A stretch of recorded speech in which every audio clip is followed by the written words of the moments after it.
Right? Hi, Ricky. Welcome, Ricky How's it Gervais. going, man? How are you? Hi. How are you? Yeah, good. We're on.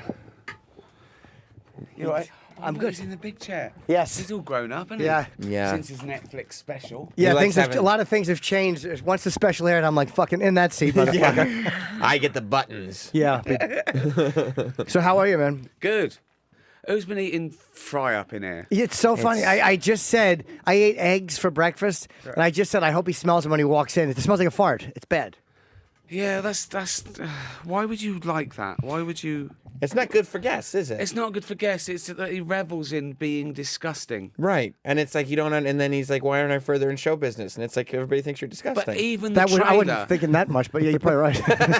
the trailer for his Netflix special. So this is the thing he chose to draw in the people, right? Who maybe don't know him, because that's what you do when you do a trailer. You don't do it for the people who know you. Right. You do. So I need some more fans. Let's put this out on general release. It was. When I get a blowjob, I don't want the girl to go, "Oh, what a lovely penis." I want to go, "Oh, I wish it was black." Snot rocket on it. That was his little trailer to draw in the general public. Who's Jim Norton? Wow. I mean, unbelievable. But I Probably the felt it was least honest, relatable though. moment. It's almost like I have to let them know this is as good as it's going to get, folks. And you were so great in the opening, by the way. I don't think we talked about that last time you were here because I was keeping yeah, it yeah, secret. yeah. So I appreciated that a lot. You were awesome. Your Oh, it was part- great. It was good. And Yeah. people didn't realize you improv. What I wrote, I actually didn't show a lot of what I wrote. I showed what you improv. All that, the thing about the little peeled turtle with AIDS, the king of cum guzzling.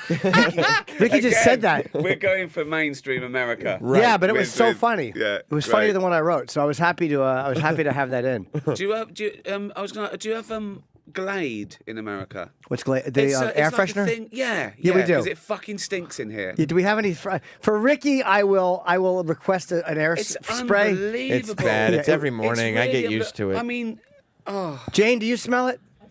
You do? She said yes. Okay, yeah, everybody smells it. And she lives with me. So if she was in the room, What ends up happening, It though, really is just eggs too. Normally I'll Thanks. fart, but it honestly is just eggs. It's just unbelievable that this is a radio show. it's probably unhealthy. But what happens, you just sit in it and you stop noticing. Yeah, okay. Well, that's it. I'm used to it now. What are we talking about today? What's going on? I saw you on Hoda and Kathy or whoever it is.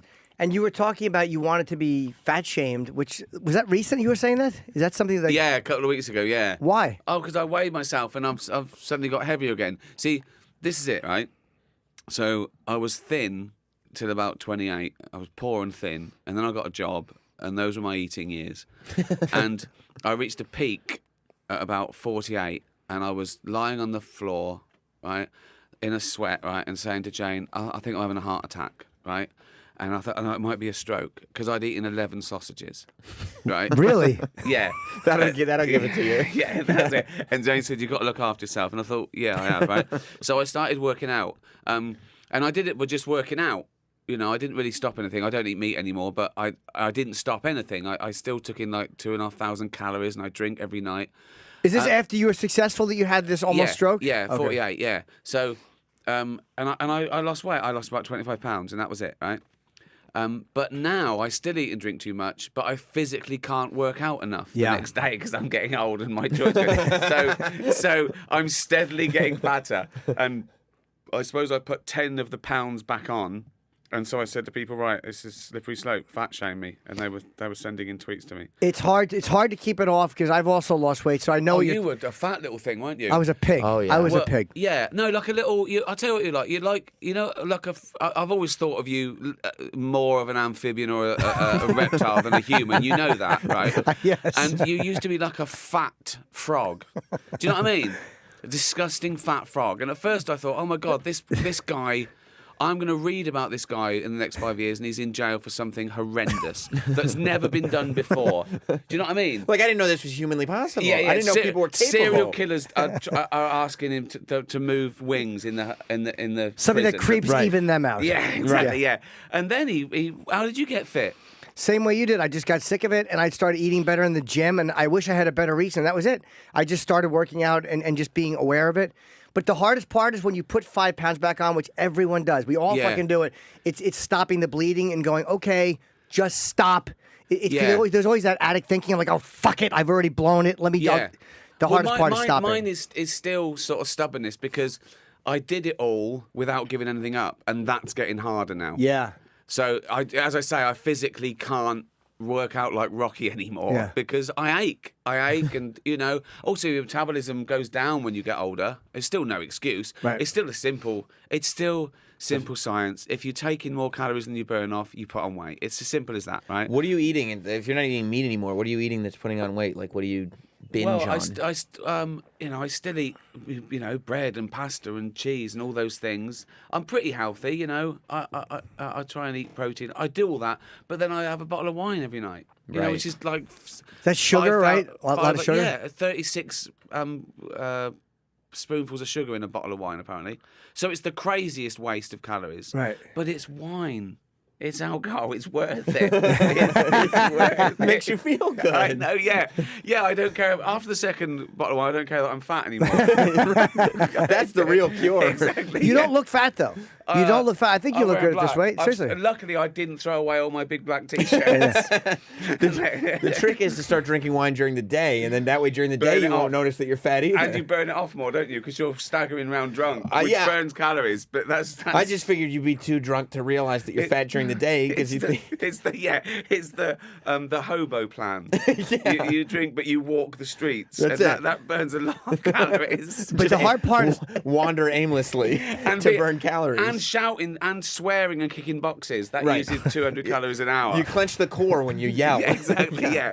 when you put on a shirt that used to fit, like you start to notice it's a slow thing too. Like you put on, like I have size 1s and size 0s, and I threw out a lot of my 1s. I'm like, no, you're not going to give these to grow back into. You're going to feel it if you start fattening up What again. do you mean size 1 and 0s? Of what? I thought only dresses come in size 0 and size 1 and stuff. Well, we all have our lifestyle choices. Like men's clothes don't come in size 0 and size 1. No, they do. These T-shirts I wear, it's a very fancy brand. You What? wouldn't. But they're 1 and 0, and I wore the 0s and they fit me. But then after like a few weeks of being shitty, like after I shot my special in December, but then you shoot, you reward yourself a little, and then you start putting it on and you feel it grips the side. Oh, yeah. But it's real light, and it's real light, and then the next time it just grips under the titty a little bit, and it starts, and then before you know it, you have to go to size 1. Well, if you're referring to yourself as having titties, Yes, I am.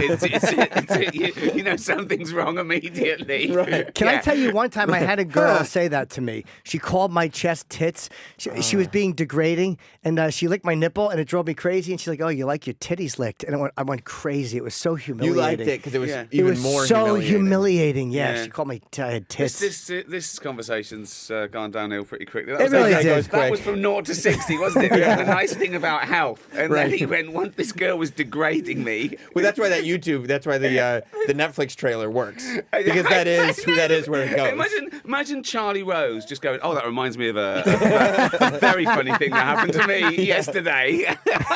You have Charlie Rose starts going, it's like when you get pissed on, right? Yeah.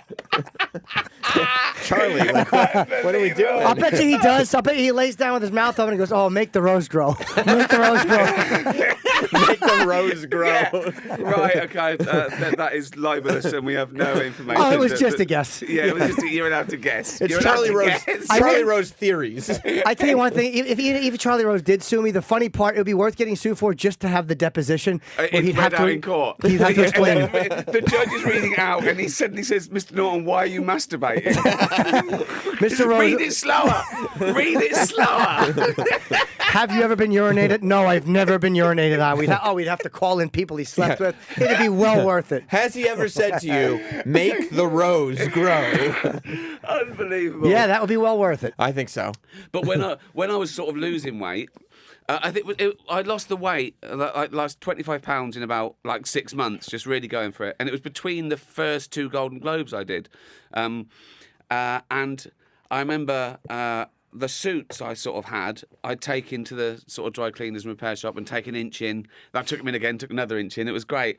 And then when I got fat again, I'm too embarrassed to take it back and go take the inch out again. You know what I mean? So they're just in my wardrobe, all these suits. It's a varying sizes of these suits. Because now it's time to buy new suits because you're not going to have them taken out. That's the most depressing thing about clothes. Yeah. When you have to buy new ones. How good does it feel when you can go shopping and then all of a sudden things that because shopping is always a nightmare because the sizing. anyway, though. It's humiliating. I was happy that I was sort of fitter and things fit me and I wasn't sweating so much. But I've never really cared about that.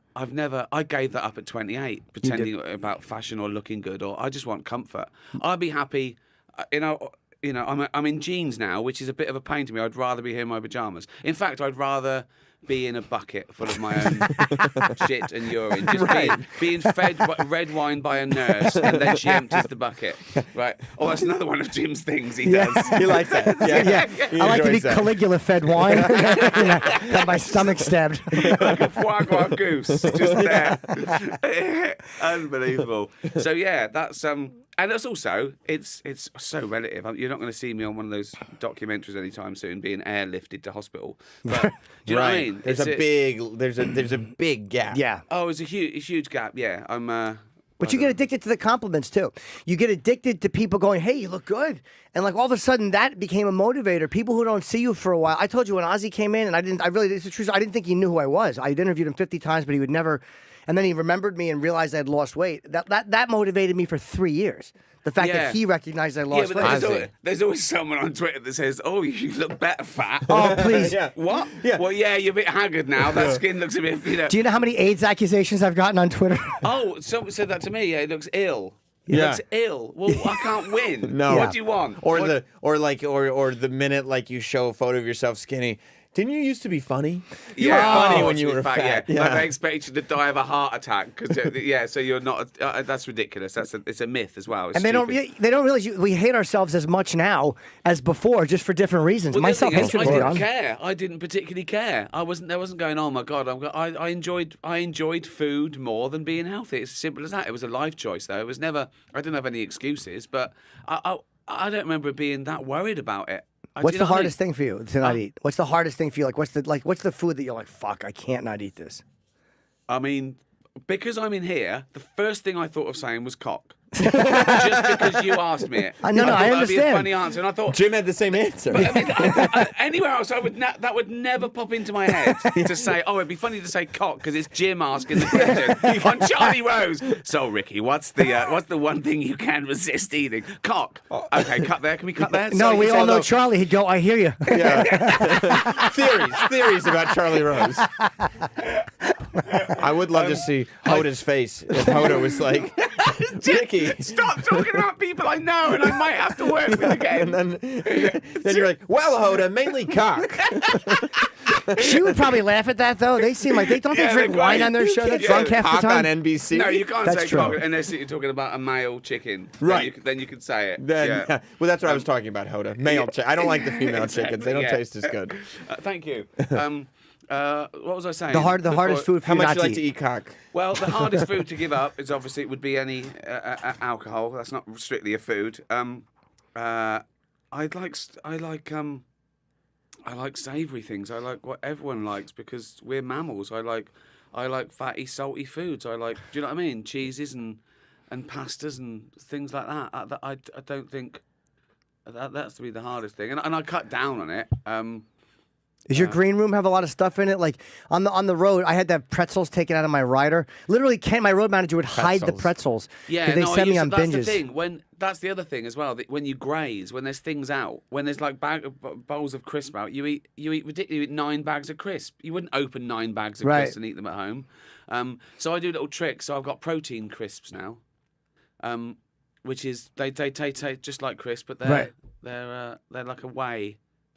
So it's not potato. It's not as bad. Yeah, so it's like 100 calories instead of 200. So you do little tricks like that, and I suppose I try and have a proper meal. I try and have like protein and vegetable, but I've still got the palate of a 5. Deep down, we're all the same, you know.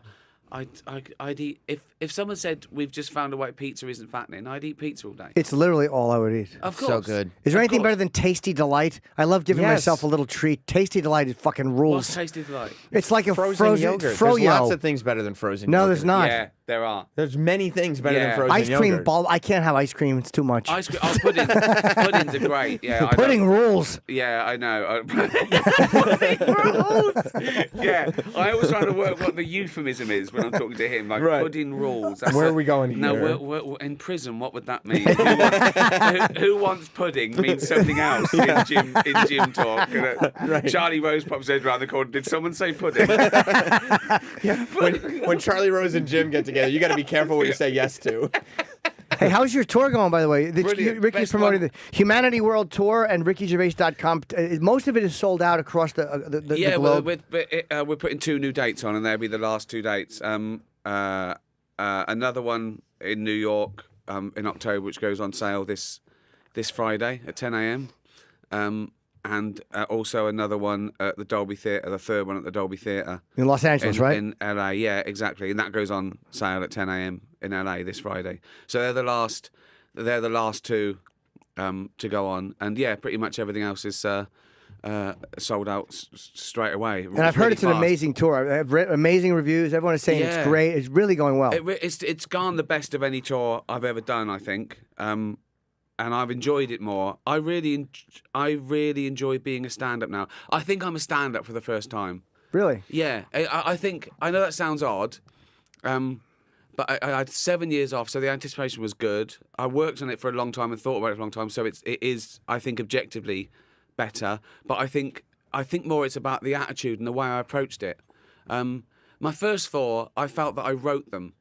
I wrote like an Edinburgh show, I wrote a themed show, and then I went out and practiced it, almost like an actor playing a stand-up. Yeah. I feel. Like they were more like one-man shows than They were stand-up more like one-man gigs. shows, and this I've stripped it down. It's me. I walk out in a pair of jeans and a black t-shirt, and I just talk to them. And I did more warm-ups than I ever did before, and I did it by walking out and just talking to them. I had the title, and I had some things to talk to them, and I made sure that there were no expectations, that I haven't got anything, and I just talked.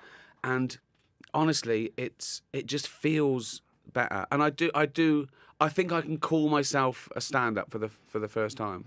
Well, I think the thing with you, I saw you years ago do stand-up, and what was impressive about it is you were very comfortable and natural on stage. You, like a lot of guys who just start stand-up or who are only a few years in, have a certain performance way, and you were much more natural than I was, even way farther along in. So you had that going for you as a comic. You were very comfortable just talking to an audience. I've always felt that, though. I've always felt that I could talk to I mean, even if it was like a crowd of mates in a pub, or do you know what I mean? Yeah. I've always done it.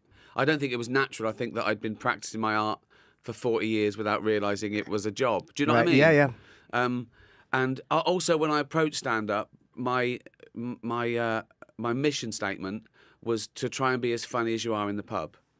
Do you know what I mean? Yeah. Right. So I didn't want it to be too tricksy, or I played a slight persona, because I always do that anyway. I do that. We do that here, So Yeah. it was saying the wrong thing for comic effect, or Yeah. being naughty, or trying to get people to laugh at things they didn't know they could. And Yeah. I've always doubted taboo for that reason, because I think it's more exciting. Sure. You want to take the audience to a place it hasn't been before. Do you know what I mean? Yeah, and get them to laugh at things they didn't think they would enjoy. Exactly, and this show is all about that. It's all about, there are no bad subjects for jokes. It depends what the joke is. We've talked about this a lot. And I talk about the most taboo subjects, and I discuss them, and then give an example to joke. And by the end, they're cracking up, and then knowing they get it. They sort of get, oh yeah.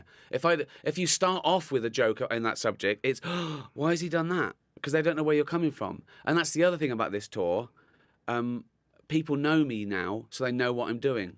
Do you know what I'm saying? Like absolutely. a friend, like a mate knows you don't mean it. These 5,000 strangers every night, no, I don't mean it. Right. Do you know? So They know what they're in for. They know what they to know what they're in expect. for, and they love it. And it's almost like they're going, oh, he's always done this, but I don't think we quite got it before. Right. We can't get. You're one of the few A-list celebrities. I'm going to say A-list celebrities who doesn't back off when you're criticized for a joke, which I love. Yeah. You never back off when you're joking about something and people are like, I don't like that. You basically tell them, all right, well, then don't follow me. You don't have to like it. Or if they're insulting, you're insulted. Like, you handle it really well. Well, I think that's because I can justify it. I'm not one of these. I'm not one of these comedians who goes, "Oh, it was just a joke," because I don't really do that. I think it has to stand up on its own comedic legs. And I talk about this, that, offence is often caused when people mistake the subject of a joke with the target. They don't look at the joke. They've been told this ridiculous dogma that some subjects shouldn't be joked about, which is the nonsense. And I get asked, is there anything you won't joke about? And I think, well, you're a journalist. Is there anything you won't write about? Right. It depends what you write. And it's funny, because whenever I've done a joke about a really contentious subject and it's discussed on the radio the next day, I'm going, but you're talking about it. Yeah. You're talking about it because they assume I'm coming it from the wrong direction. They assume I'm punching down, and they assume I'm making fun of whatever the victim is in this joke, which isn't true. Because a joke about something, it doesn't have to be pro or anti. It can be either. It can be neither. It can punch nowhere. It can be a pun. Right. It doesn't. You have to take every single joke on its merit. And I recently got, and again, you can't, I've talked about this on the show before, but I was recently on Twitter, I did a Caitlyn Jenner joke, which wasn't even nasty, and I was accused by a bunch of people of being transphobic. Right. This is at least 15 minutes in my new... this is 15 minutes in my new stand-up about... And not even about that. I talk about it in my special. I got accused of being transphobic, and it was like, wow, you really have no idea who you're talking about, do you? Well, exactly. I mean, they picked on the wrong person there. But I did a joke at the Golden Globes, and they were saying it was transphobic.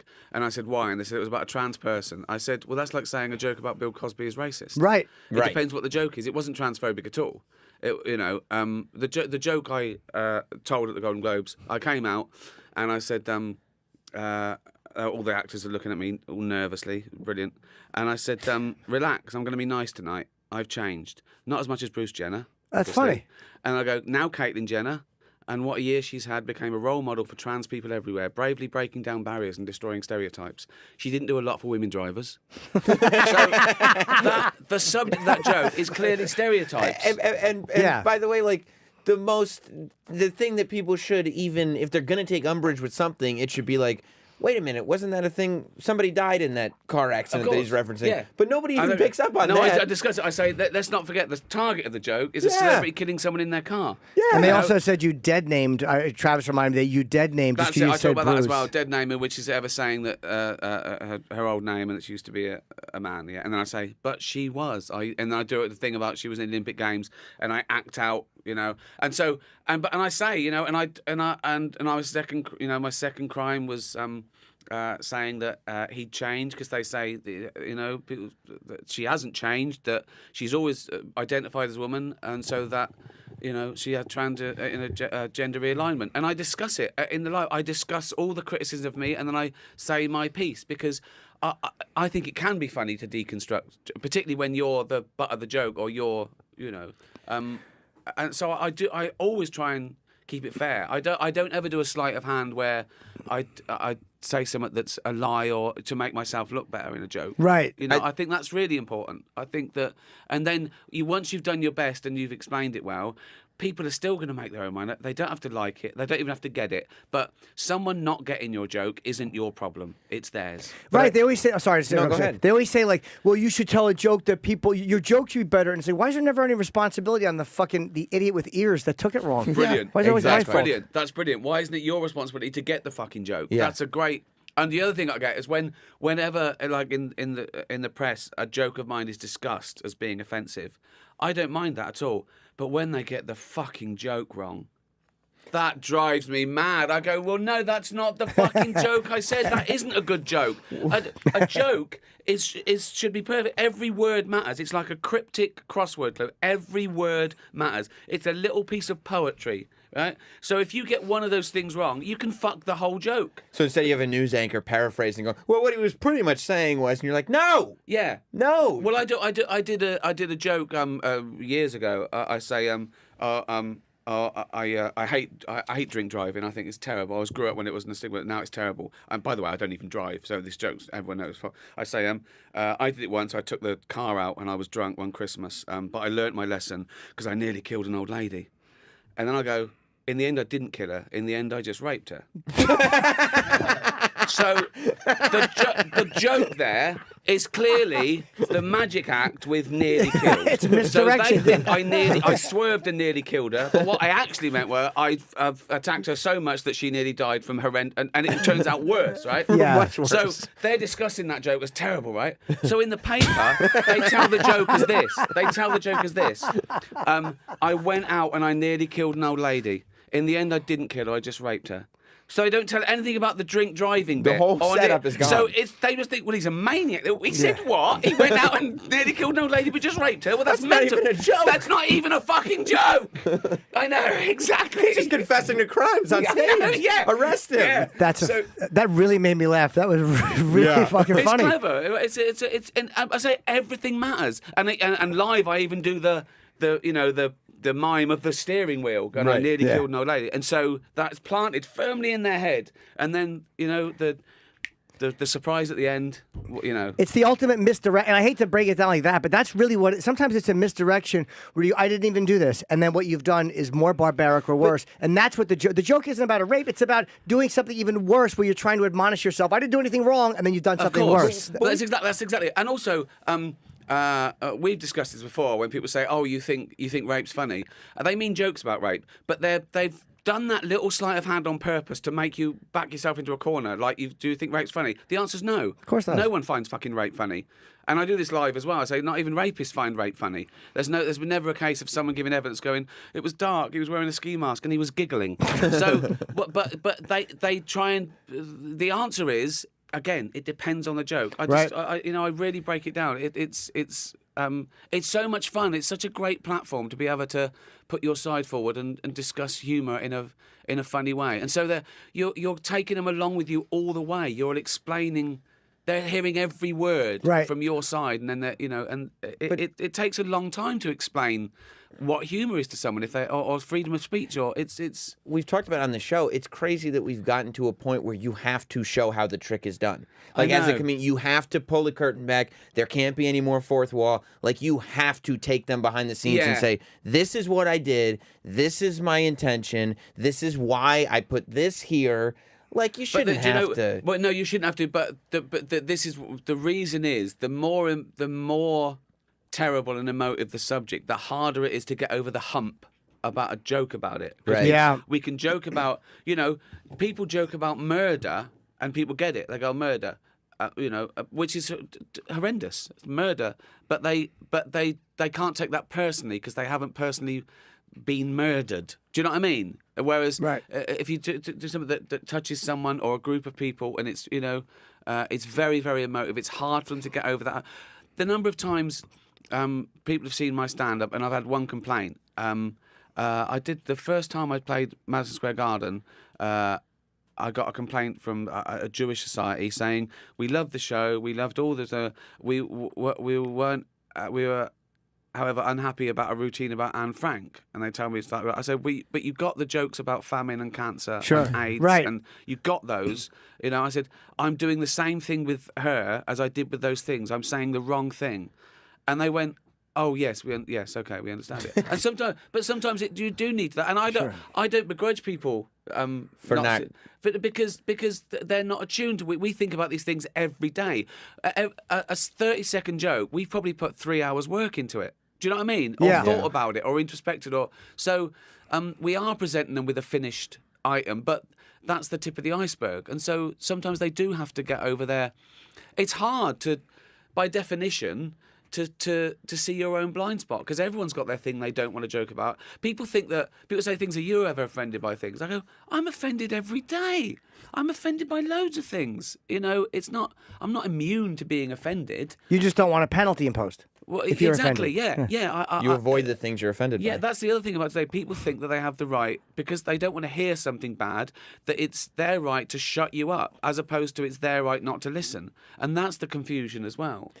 I think going back to your point that you originally made about Ricky being one of the only people on his level to stand up for himself, right? To not apologize for everything, not be cowed by it, and to stick by what you say. Do you think that that's partly, or I'd say fully, because you're aware of your ability to create, meaning you're not really beholden to anything?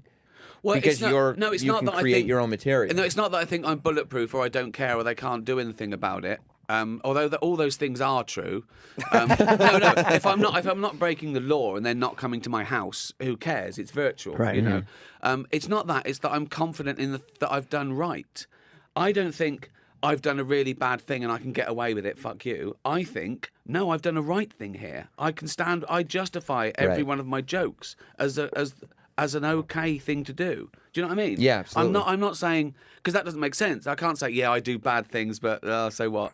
I wouldn't do them if I thought they were bad things. So I'm disagreeing with them that what I've done is a bad thing. Do you see what I'm saying? Yeah, totally. And I try and get across to people that jokes about a bad thing isn't the same as the actual bad thing. It's not even condoning the bad thing. It could be anti the bad thing. Otherwise, we wouldn't have satire and irony. So you do see so many people, though, and I think that's what you were talking about, Jim, who will, even though you can tell they don't believe it, go, at first this wasn't my intention, but I saw it from your perspective, and the apologies come out, and they're just trying to get the bad story away. Yeah, well, so I think sometimes it depends. Some people are just trolls. Some people just want to ruin your day. They get in the way. They jump in the way of a bullet and say, "Why are you shooting at me?" Yeah, and people say, love to be martyrs. Oh, they think Yeah. everything's personal. I don't even know they're following me. I don't know these people. I'm just tweeting, and they take it personally. They go, "Why are you tweeting?" I'm not tweeting you. You've come to my house, knocked on my door, and said, "Why are you talking to me?" Well, I'm not.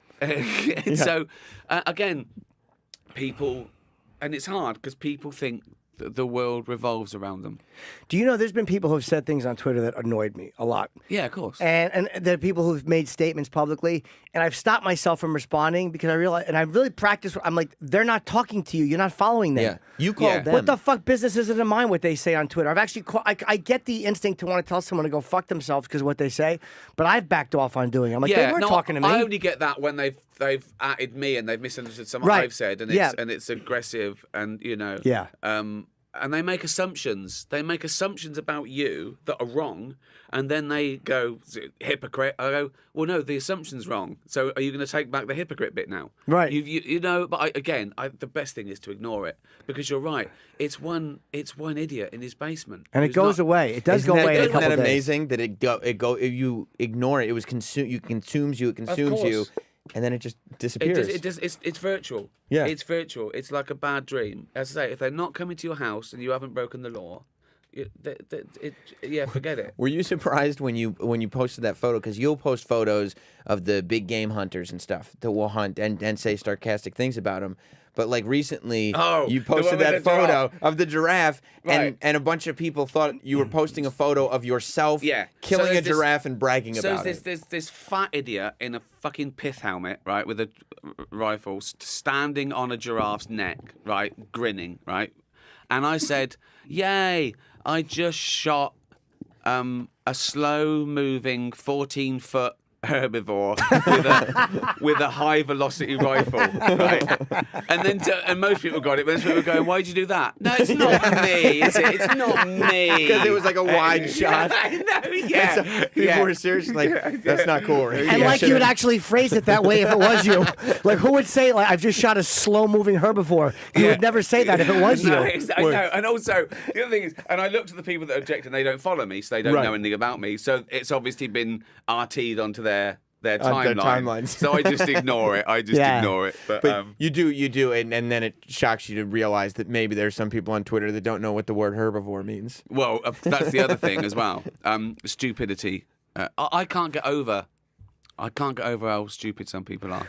Willfully, I mean ignorance. That people are happy with their anger. Yeah. And it's based Yeah. on nothing. It's based on a falsehood. And that's the thing about stupid people. They're very confident because they don't know they're stupid. They have no idea. Yeah. Right. Yeah. What's that effect? The something Kruger effect. That more stupid, the more arrogant you are because you've built a sort of delusionary wall around yourself to protect your thoughts and ideas. And it's fascinating that stupid people are very arrogant. Yeah. Because they don't know any better. Because they miss the bit of the brain that tells them they're wrong. Right. So it's self sort of. So there's Yeah, is there nothing any- telling me I'm wrong. I must be right. You must be right, and everyone's wrong because I know I'm right. Right. I know I'm right because I'm so smart. The I'm so narcissist. stupid. I don't know that I'm fucking stupid. Right. So it's a lovely. It's so there's They are the most hateable people too. They have a blinding narcissism. Yeah. Yeah. And they're stupid and they're so hateable, but the joy in it is, and here's the little asterisk that makes me smile, is they're miserable because they don't know why everybody hates them. Yeah. And that's kind of fun. Like, because they're not going to stop doing what they're doing, so they're going to continue self-destructing and Yeah, I continue think so. self-sabotaging. I think that if I see someone hateful or stupid on Twitter, all I do is I look down their timeline about what they're tweeting about, and what's in their bio, and I think about retweeting it, and some I do, but then I start feeling sorry for them immediately. Yeah. I think, oh my God, this guy's got no life at all. Why This would is I, all he does. Why would I ruin his day more by retweeting him? And it's like I get very Buddhist. Do you know what I mean? It's because they are losers. Yeah, They are, but what's better than a video? Boxer confronts troll. I love it. I honestly, I went down the YouTube wormhole of instant karma and bully gets owned. I know. I watched those. There's someone bloke being. There's one that's at a party, and it's like. They're like a bunch of posh kids, like 20-year-olds or something. And his one's got a guy, and he's going, "Fuck you, dude. Fuck you, motherfucker. Come at me. And he's doing this. They go, "What are you doing?" He's going, "Come at me." He goes, "Fuck." And the bloke just pokes him in the throat, and he goes, "Sorry."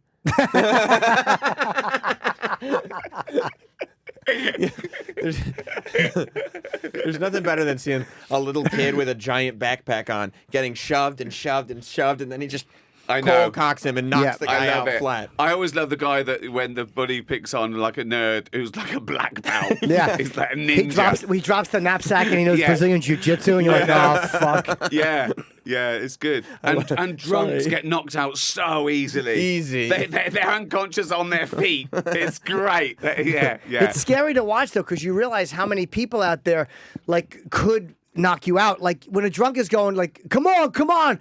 And you're like, that guy would frighten me if I was out. And then Yeah. he gets knocked out easily. I'm like, I don't even know how I'd bluff my way out of something. Because I would Yeah. try to be, loud and bluff my way out of it, but I'd wind up getting knocked out. So I just don't talk shit. Well, that's the answer, isn't it? Don't talk shit.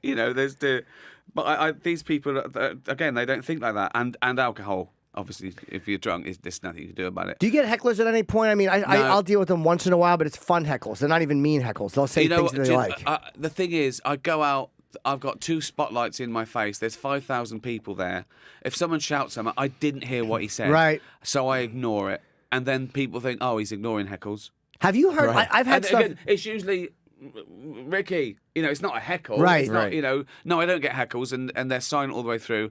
Because you create that culture where it's one way conversation. I never invited that. I don't do crowd work. I never grew up in that bear garden where it was fun to get a drunk and put him Right. to shame. Because you don't put him to shame. You don't put him to shame. He's drunk. They're happy to be part of the show often. They think they're You helping. can destroy a heckler and they come at the bar afterwards and say, oh, that was great. We did it. No, we didn't do it. No, Yeah. you were an idiot. Yeah, I smashed you, and that was not part of it. I Yeah. don't want to give anyone the satisfaction of being part of this show. Sometimes things happen though. You get so zoned out, you don't. And I've told this story before too. But I was at Caroline's one time, and after the show, they're like, "Did you see what happened?" I'm like, "No." And a guy had taken out his dick and pissed on the floor in the middle of my set, and he was just drunk. He wasn't even being. He was literally sitting there. He wasn't even being sexy for you. Yeah, no, not at all. He didn't even try to get my attention. He just didn't want to. He was enjoying the show so much. Jim He was whizzed on the floor. Jim was upset because he didn't get to go out and lick up the puddle. No, well, I wasn't going to say that, but I did have a picture next to the puddle because they told me they threw him out. It was a whole thing. I saw none of it on stage, and I have a photo with the puddle. I took a photo with it just so it was a real thing. That's amazing. Sometimes things happen that you have no idea they're happening in the audience. Yeah, no, exactly. And, Fights. Yeah, that's annoying.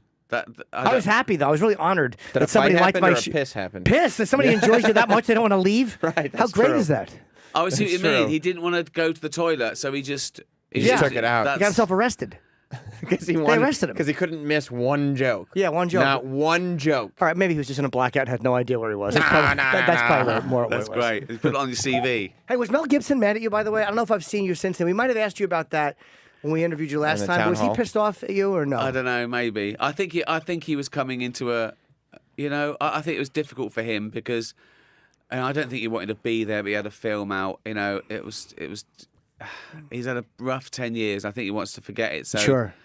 I think he did his best to Laugh it off. laugh it off. But no, I think I heard in an interview that he was, I don't know if he said that comically. That I wanted to kill him. I think people don't want to be reminded of stupid things they've done. That's all. Not in that world. Comedians for the rest of their lives can be shut on for something because for some reason we can handle it. But a lot of times a guy like that who's not used to being made fun of or not used to ridicule. Yeah, Mel exactly. Gibson. Of course. Well, he had a privileged position. The fact that he's, the way he spoke to the police officer, thinking that how dare you arrest me? Yeah. Also, I didn't pick up on the worst things he's done.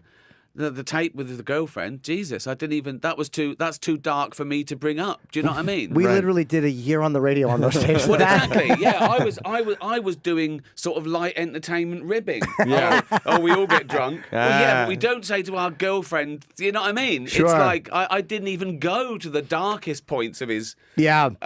So it's but yeah, no one wants to be the butt of a joke, even if it's gentle teasing, because some people get they think they're above it. They think that no one has a right to make fun of me. I've won an Oscar. And it's by the just way, not fucking true. We've talked about the David Brent movie, which was Life on the Road, which was so good. Oh, cheers. The album I listened to with no irony. Like I just genuinely love. If you don't the listen to album. the lyrics, it's actually a pretty good. Even the lyrics are fine. Like even the lyrics are. I mean, there's On maybe some of them. Some of the lyrics are a occasionally. Some of them, they go, don't make fun of the disabled. Yeah, that's- when you go. This is an odd song for Bruce to be singing. You know what I mean? Yeah. It's But Slough? Oh, it's quite Smithsy though, isn't it? It's quite Morrissey. Yeah. Please don't make fun of the disabled. Yeah, that could be a Smith song. I think. Right. Yeah. I think so. Yeah, I mean, look, they were obviously. Like you listen to them, and there might be one line where you're like, "Wow, the person singing this seriously is a dope." Like he'll say one line, where you're like, "Oof." But but Brent means it exactly. he So it's means a it. sincere album. He thinks it's great. He thinks he's Bruce, John Cougar Mellencamp. He thinks he's Bowie. Slough? Slough. It's Slough, amazing. beautiful Slough, you song. also you probably because my family lived in England for a few years when I was growing up, and my dad after when you performed Slough for us live, my dad called me and he was like, "Do you remember going to Slough?" And I was like, "No, I don't remember." And he was like, "There is nothing going on in Slough. It's sort of like a Nothing." concrete sort of jungle, red brick jungle. I think it was built as a sort of town to have working class people, moved out of London and start up like industry and stuff. It But was he's like, this is not this. Like nobody would write a song about. Well, that's Slough. the joke, It's a really romantic, beautiful, verdant sort of Radiohead sort of Vaughan Williams song about being close to Windsor, but the property's less. Yeah. And he's accidentally dissing it, But Or the critics say it's cold and lifeless and grey or whatever. Yeah. That's my favorite line in the Yeah. whole thing. Don't Yeah. believe what the critics say. Critics. He The still Slough critics. I know. He still hasn't, forgiven Sir John Betjeman for writing about it in the 50s. That's what's so brilliant about it, though, is that David Brent would hear somebody perform this beautiful song that's an ode to their town, whether it's New York City or any of these big cities, and That's he's like, yeah, no, my city the same. Exactly. Yeah. Do you choose the music? By the way, sorry. Do you choose the music for extras and for the audio? Yeah, I yeah. love the theme songs are amazing. Yeah,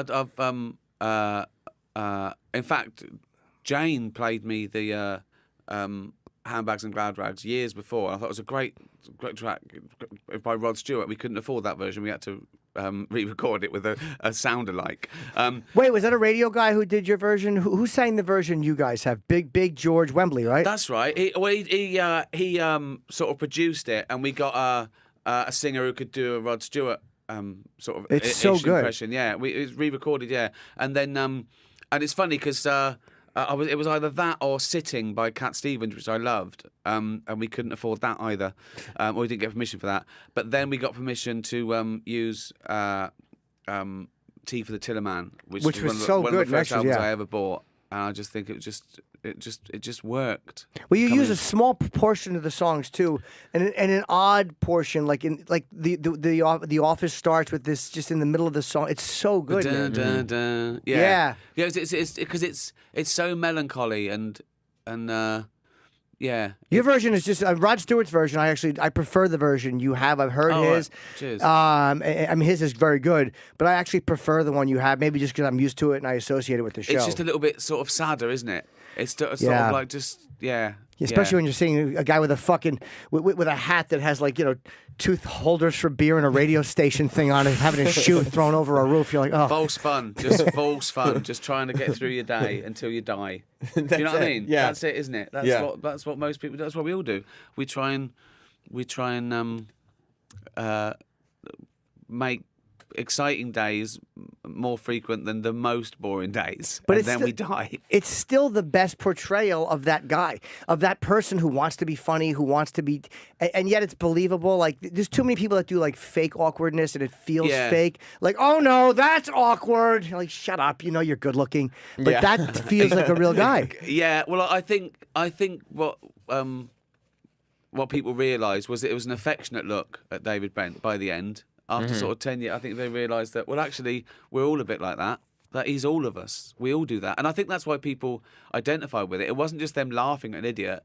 It was deep down, they were going, I've done that. Yeah, I want to give him a hug. Let me find the idiot in my work and just give him a hug. Like, I'm sorry, this He's is getting your life. filmed. I got away with it. Right. I do that every day, and I get away with it because I'm not being filmed. Right. That's the thing. The guy when you're reading the paper in season 2 and just this fucking awful speech, and the guy's phone rings, and you're like, turn it off. If you don't listen, you're not going to enjoy it. It's like, what an asshole.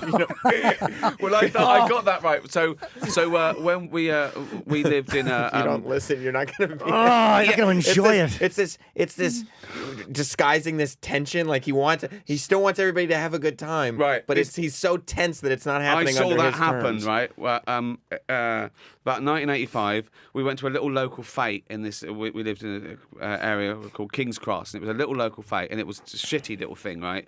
And they had nothing there, tombola, and it was the mums making the thing, and there was like loads of like toddlers and 6-year-olds running around, and then they all got them down.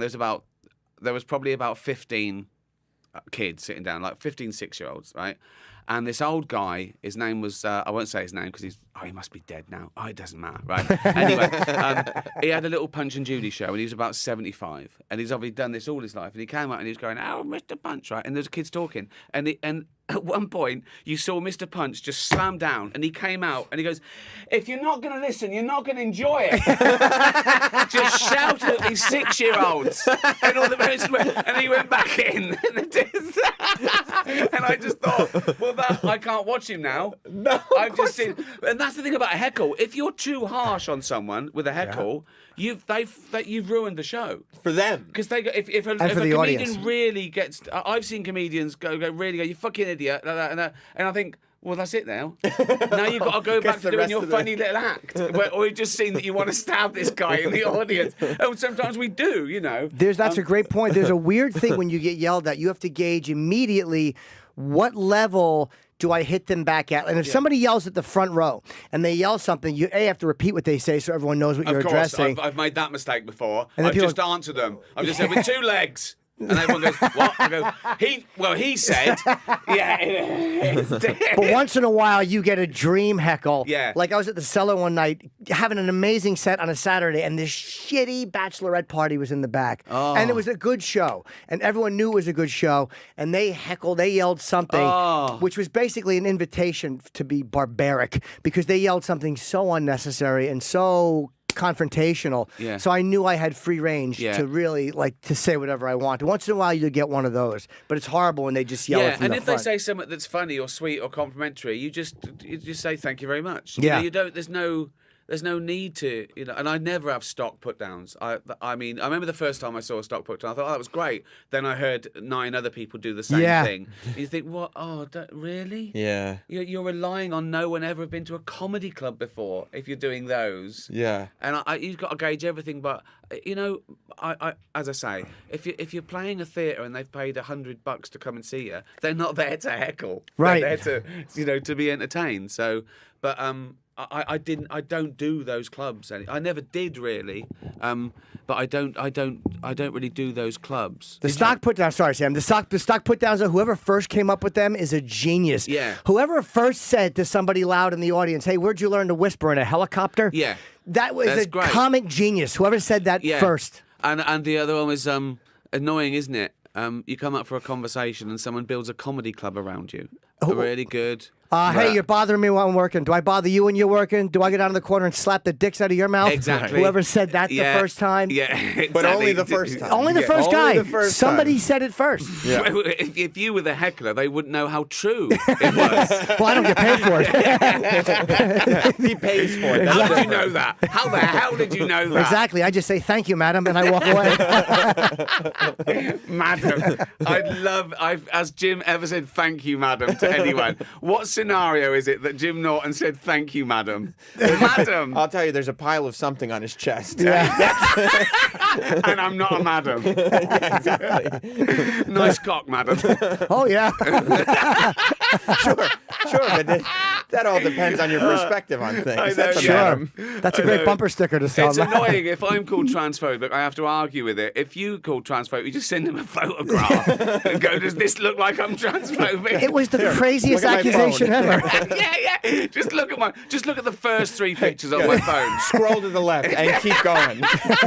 Look at this video. Look at that little guy there in the corner. Does he look transphobic? Does that guy look at the guy with his mouth full? Does that look transphobic to you? No, look at him looking up with gratitude in his face. That's not transphobia. He's had his pudding. That's joy. He's had his pudding. That's it. He's had his Jesus, pudding. This is unbelievable. This is going out on air. That's Well it. done, guys. Did you ever Well done, guys. You've carved out such a niche? A niche, yeah. Is that the word? Yeah. Did you ever catch any shit from young comics that were jealous that you didn't have to go through the club system to achieve kind of being well respected by legendary comics? I don't know. I don't think they'd have done it to my face. Right. I don't think comics come up and go, I'm jealous of you. Because that's like young comics. All they want is for like Norton or Louis C.K. or Chris Rock or any of these guys to be like, yeah, we can speak on a level that we can relate to each other as comedians. Well, I think there's a myth about there's rules of what makes you a good comedian. Mm-hmm. You know, there's 1,000 ways to become a good comic, and it's such a huge field. I mean, it used to annoy me whenever it had like the top 100 comedians of all time, they were all stand-ups. And I thought, well, hold on. What about these guys who are doing amazing stuff and they don't do stand up? Right. You know. Yeah. There's comedy isn't just stand up. It's one string to a bow. So I know why that happens though, because it's the purest form and you can't hide behind anything and it's just you up there.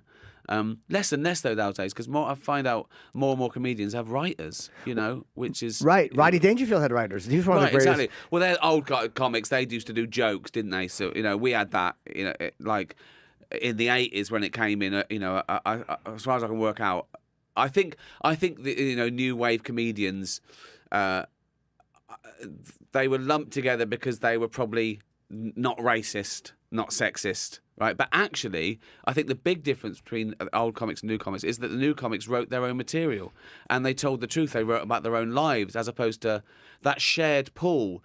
Like in the 50s and 60s and 70s, the biggest comics there might be 10 big comics in Britain, and they all shared jokes. Really? They just all shared jokes. The northern, and they were all racist and sexist and my wife jokes, and they were comics, and it was they all had a thing. Some were weird, some were rude, some were Cockney, some were Scousers, some were but they were basically just telling real old-fashioned jokes, and then the new comics came out and they deconstructed it and did other things, and nowadays it's rare for me to see a comedian go out there and just tell one-liners. Right. They're great, I don't do that, but now I think I want to get a piece of that person's life. But you don't use any writers?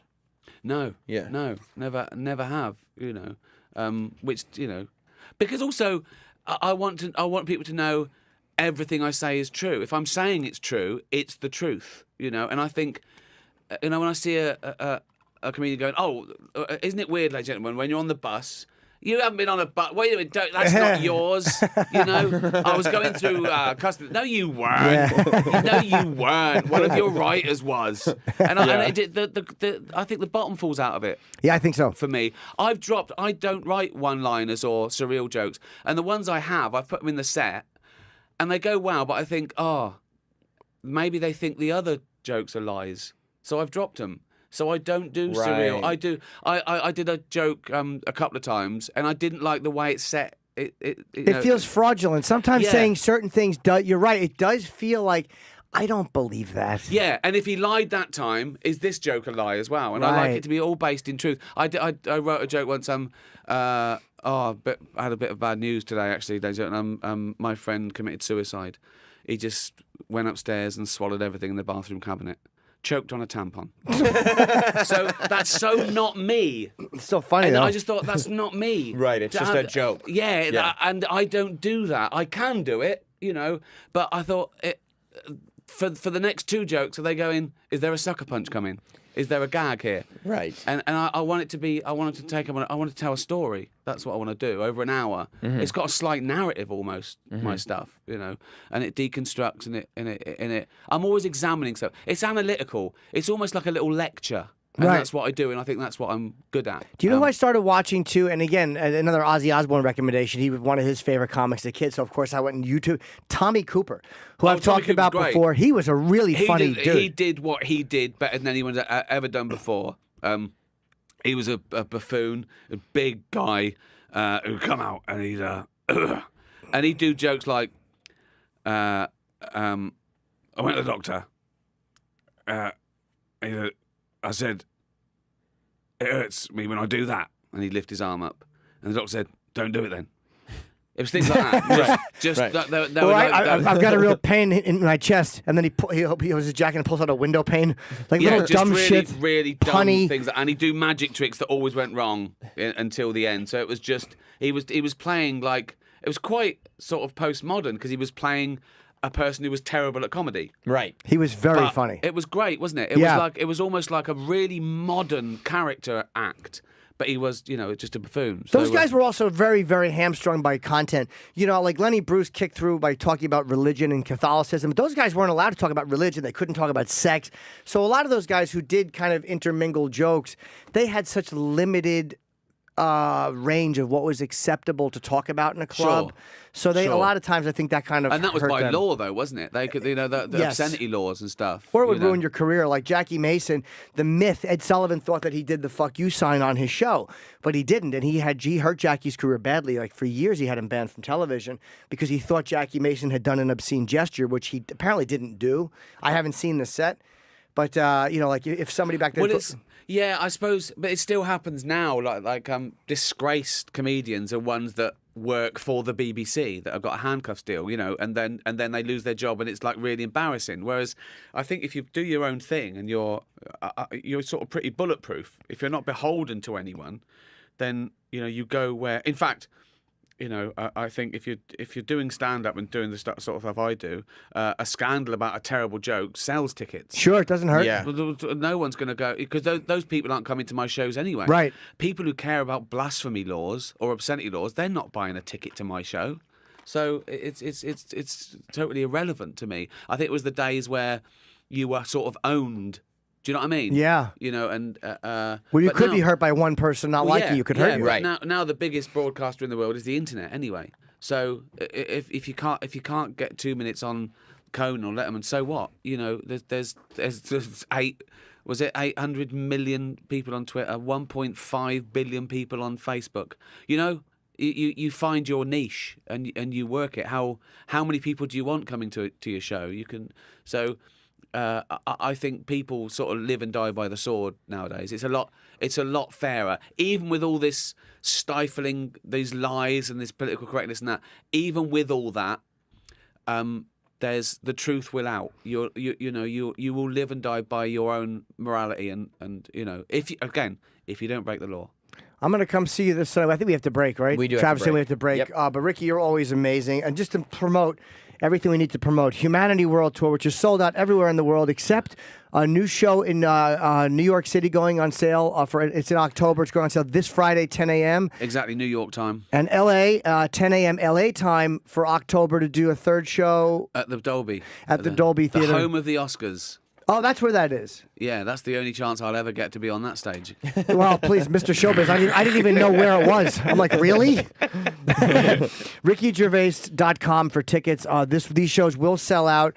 I believe I'm coming to see you this Sunday. You're in the New York? Great, yeah. And I'm doing my own hour tonight at the Fat Black Pussycat around the corner from the Comedy Cellar. I'm working out the new hour if you want to come. Where's that? What's that? I know the Comedy Cellar. That's like the only. I think I know that and Caroline's and one other place in New York. There's two Comedy Cellars. There was one on West. Is it one upstairs and one downstairs? What's that? The Village Underground's another Comedy Cellar. It's is the it? same comedians, and upstairs is the Village Underground. I want to do that just for the fun of it. You should. It's where Colin works out his material. It seats about 100 people, and it's an amazing space. They do new joke there Monday, Thursday. Tuesday, Wednesday, Colin will usually work out his new hour, his one-man show. He's not there tonight, so I love Colin. I don't think I heard this myth of it was the only person that Jerry Seinfeld followed, and I'd heard him. I spoke to him on this show, and I wasn't quite aware of him because I'm from England.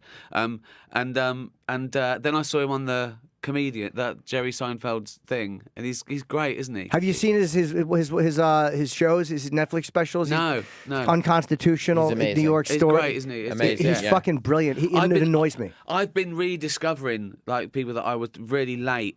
I just got the end of Patrice. You know, and I've gone back and seen everything he's ever done. That's on YouTube. Yeah, it's amazing. There's no one like him. He'd come out, he'd walk out, and he'd start with the most contentious thing, and then work backwards. Yeah, do you know what I mean? And then slowly, as the thing progressed, winning more and more and more There's people. never been bravery like that. Yeah, to knock everybody out first and then try to get them back. Unbelievable. Yeah, and I'd heard of him, but I'd never seen any Mitch Hedberg stuff as well. Yeah, Mitch was so great. Yeah. Great. Got that. Just brilliant writer, really funny performer. Yeah, you should check, obviously, but you should see Colin, man. His stuff is so... You know what the thing about Colin is? He never, ever... And as a comedian, it's inspirational because he never takes a shortcut to a joke. And when you watch it... I forget, years ago, I was on stage at the Cellar doing some dog shit joke. It was some cheap... And he walked through the audience to use the bathroom, and I just hear him go, good writing, lazy. And I'm like, oh, God, you're right. That joke stunk. But he's really... when you watch him, you're like, this is a guy really never, ever doing what he thinks they want. He's truly, I hate to say it because it sounds corny and poetic, but he's a real artist, and you watch him and you're like, it's inspirational. And I like his face, which is an odd thing to say with someone who's so good, but yeah, he looks like Bert Lahr. He's smackable. I like his attitude. I do like his attitude, yeah. I like, do you know Doug Stanhope as well? I love Doug, yeah. He's the one that's pushing stuff at the moment. He's and amazing. Really doing it from the gut, isn't he? Yeah. Yes. And a lot cleverer than it looks like. It looks like a rant, but I've been watching him for a few years. And yourself, Jim's coming along, ain't he? I don't know. He's getting there. Oh, he's getting shy now. Yeah, I'm not good at compliments. I'd rather talk about Colin and Doug. His last Netflix special was like Jim's was on another level. Like, well, thanks. It was really good. Oh, come on, guys. Let's mix it with it. Okay, Jim is such a good comedian. He deserves to be tied down and shat upon by a jailer, by a blind jailer. Yeah, that's how good he is. Listen, I want to apologize to anybody who has nearsighted or farsighted for that joke. I just meant the guy shitting on him didn't know how ugly the thing that he was shitting on was. That's what I meant. Who would shit on anything that fucking ugly? Oh, just hideous. It's fucking disgusting. I didn't realize that. All right, it's pro-jail or anti-jail. All right, I accept that. Hideous puddle of humanity is getting shat upon. I'm not even worth the man shit. Okay, no, I understand that. Clean that mess up. You mean throw that thing away and leave the shit? No. No, clean the shit off that thing. You've left the shit. That thing. You've thrown the thing away. We're meant to keep the thing. Here's the problem. Jim puts down a garbage bag and lays on top of it to get shit on, and then they just pick the garbage bag up and tie it up, throw it out. It's just the whole thing is out. It's not entirely true. Not entirely true. What's the break? What's the break for? We just have to. Do we have to break to do a read? We'll do the read, and then I can go. You can. What do you do then? What do we do then? We're only on the air until about 10 of 11. You get you get people. Oh, it's sponsored. part. Yeah, I can? But wait, so who listens to this show, right? The people at home. Look, but people who are, mobile phones. We want that little lizard who likes getting shat upon to get people to buy our phone. Who fucking advertises on this show? Well, do you have? Here's we have no. We have to do a live read. I can do the read now. We can talk for another few minutes. We don't have to break. Do it. I'm interested in who wants you to be should. there. It's actually a product that I like, which Okay, good. I would say that. Oh, listen, I'm not trying to embarrass you about doing product you placement. can. That's fine. It's a product that he likes. It's a laxative. But I'm very interested on what CEO of what company says we need Jim Norton to do this. That's what. Well, a lot of times I'll sit here and I'll say, "When's the last time you watched your home movies?" I'm not even doing the read yet. Right. There's the music.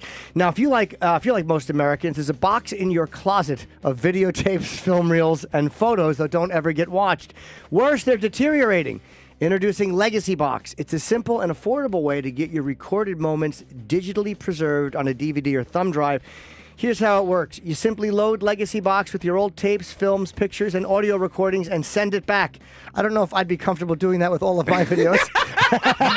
But if you have nice ones of your family. Jim's got an old film reel that involves a stunt with a Coke bottle. And then his auntie's wedding kicks back in. It's me dressed like Fatty Arbuckle and then the wedding. People sitting like, I can't masturbate to this. Now you send these back in, and you get them back in a couple of weeks on a DVD or a convenient thumb drive, ready to watch, share, and relive, hopefully. Legacy Box takes care of everything and provides updates at every step of the process. That's why over 250,000 families have used them. Huffington Post, Parents Magazine, USA Today, and The View, they're all talking about Legacy Box. And for a limited time, go to legacybox.com/rock to get 40% off your order. Legacybox.com/rock for 40% off. And I really do want to use this because I have a bunch of tapes. So you got all your videos that you don't want to just put in the bin, all your favourite films on sort of video or DVD or whatever. Yeah. And you send them off, and they digitally record them. And well, they probably don't. They probably give you the digital record, the actual digital of all the things that you've done. Yeah, on a DVD. Or a thumb drive. Or a thumb drive or something like that. This way you have it and you can save it.